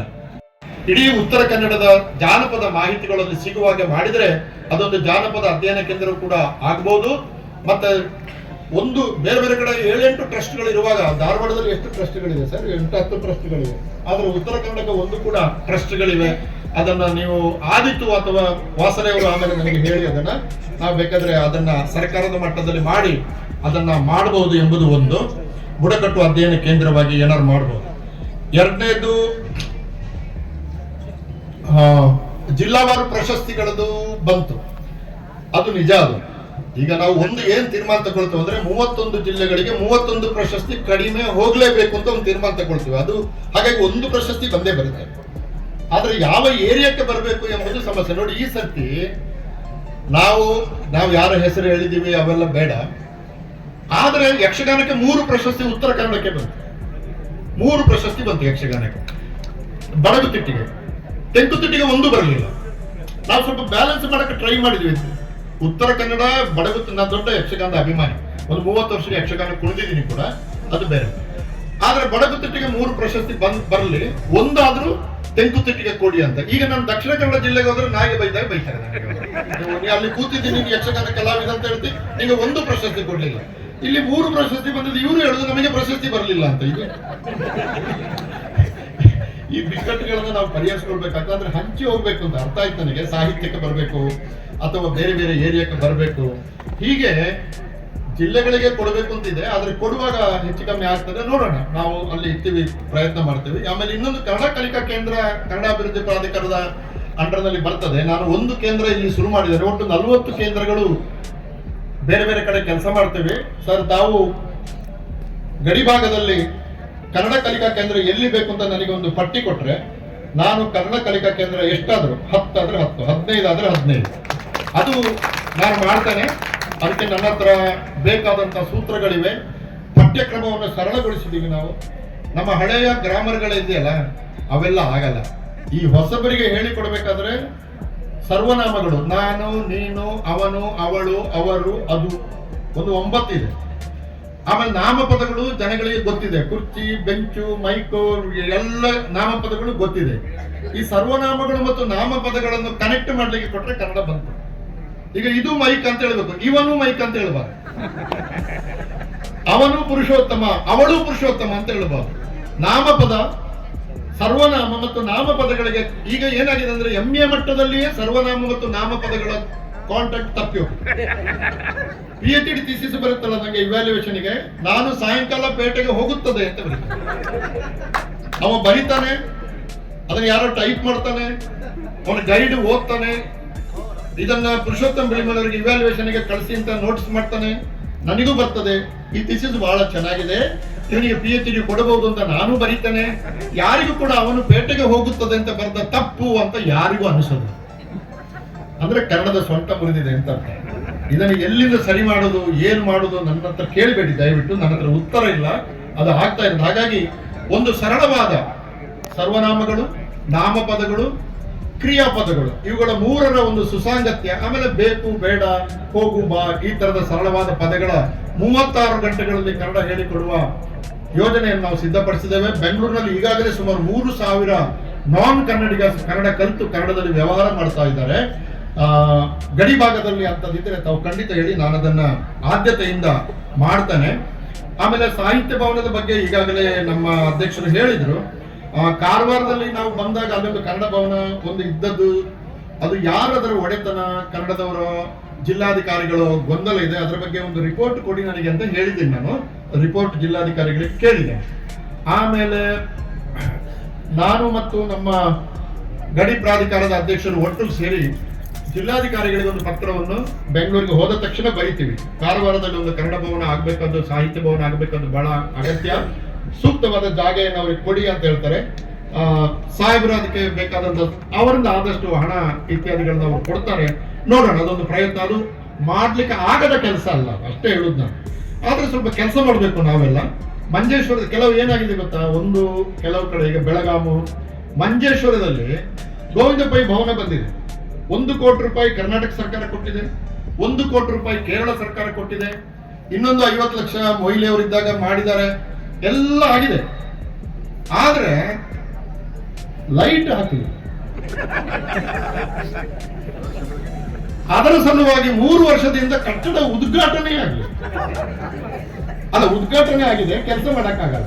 ಈಗ ಮೊನ್ನೆ ಹೋಗಿ ನೋಡಿ, ಕುರ್ಚಿಗಳೆಲ್ಲ ಬೂಸರು ಹಿಡಿದಿದೆ ನೋಡಿ. 2.5 ಕೋಟಿ ರೂಪಾಯಿ ಖರ್ಚು ಮಾಡಿದ ಒಂದು ಬಿಲ್ಡಿಂಗಿಗೆ ಒಂದು ಸಣ್ಣ ಕಾರಣದಿಂದ ಒಂದು ಎಲೆಕ್ಟ್ರಿಸಿಟಿ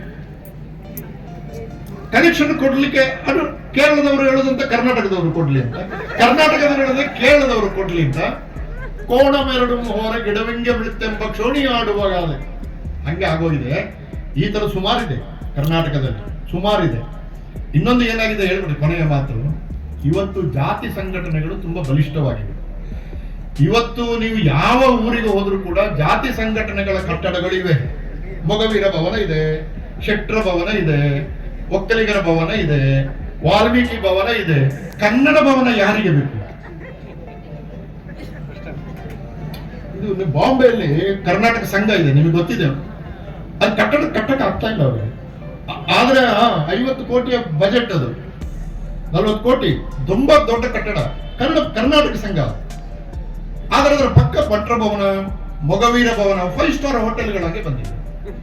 ಹಾಗಾಗಿ ನಾವು ಇವತ್ತು ಜಾತಿ ಕಾರಣವಾಗಿ ಹುಟ್ಟಿಕೊಳ್ಳುವ ಭವನಗಳ ಆರ್ಭಟೆ, ಭರ್ಜರಿ, ಜಾತಿ ಹೆಸರಿಂದ ಬರುವ ದುಡ್ಡು, ಕನ್ನಡ ಅಂತ ಹೇಳಿದ್ರೆ ಯಾರಿಗೆ ಬೇಕು? ಯಾರಿಗೆ ಬೇಡ? ಜಾತಿ ನಮ್ಮ ಜಾತಿಯವ್ರದ್ದು ಕಡೆ ಅಂದ್ರೆ ನನ್ನ ಆದಷ್ಟು ಕೊಡ್ತೇನೆ, ನಾನು ಒಂದು ಸಾಲ ಮಾಡಿ ಆದರೂ ಕೊಡ್ತೇನೆ. ಈ ಭಾವಗಳು ಬೆಳೀತಾ ಇದ್ದಾಗ ನಾವು ಇವುಗಳನ್ನು ಮೀರಿ ನಮಗೆ ಎಲ್ಲರಿಗೂ ಕೂಡ ಬೇಕಾಗುವ ಜಾತ್ಯತೀತವಾಗಿ, ಏನು ಬಸವಣ್ಣ ಹೇಳಿದ ಆ ತರ ಜಾತ್ಯತೀತವಾಗಿ ಕಟ್ಟುವುದಕ್ಕೆ ಕನ್ನಡ ಭವನಗಳು, ಸಾಹಿತ್ಯ ಭವನಗಳು ಬೇಕು ಎಂಬುದು ನಮ್ಮ ಆಚೆ ಕೂಡ. ಅದನ್ನ ಜಿಲ್ಲಾ ಕೇಂದ್ರದಲ್ಲಿ, ತಾಲೂಕಾ ಕೇಂದ್ರದಲ್ಲಿ ಆಗುವ ಹಾಗೆ ಮಾಡೋಣ. ಕಾರವಾರದನ್ನು ನಾನು ನಾಳೆ ಹೋದ ತಕ್ಷಣ DC ಅವ್ರ ಹತ್ರ ಮಾತಾಡಿ ನಿಮಗೆ ಅದನ್ನು ನಾನು ವಿವರ ತಿಳಿಸ್ತೇನೆ. ಸ್ವಲ್ಪ ಜಾಸ್ತಿ ಮಾತಾಡಿದ್ರೆ ಕ್ಷಮಿಸಿ ಅಂತ ಹೇಳಿ ನನ್ನ ಮಾತುಗಳನ್ನು ಮುಗಿಸ್ತೇನೆ.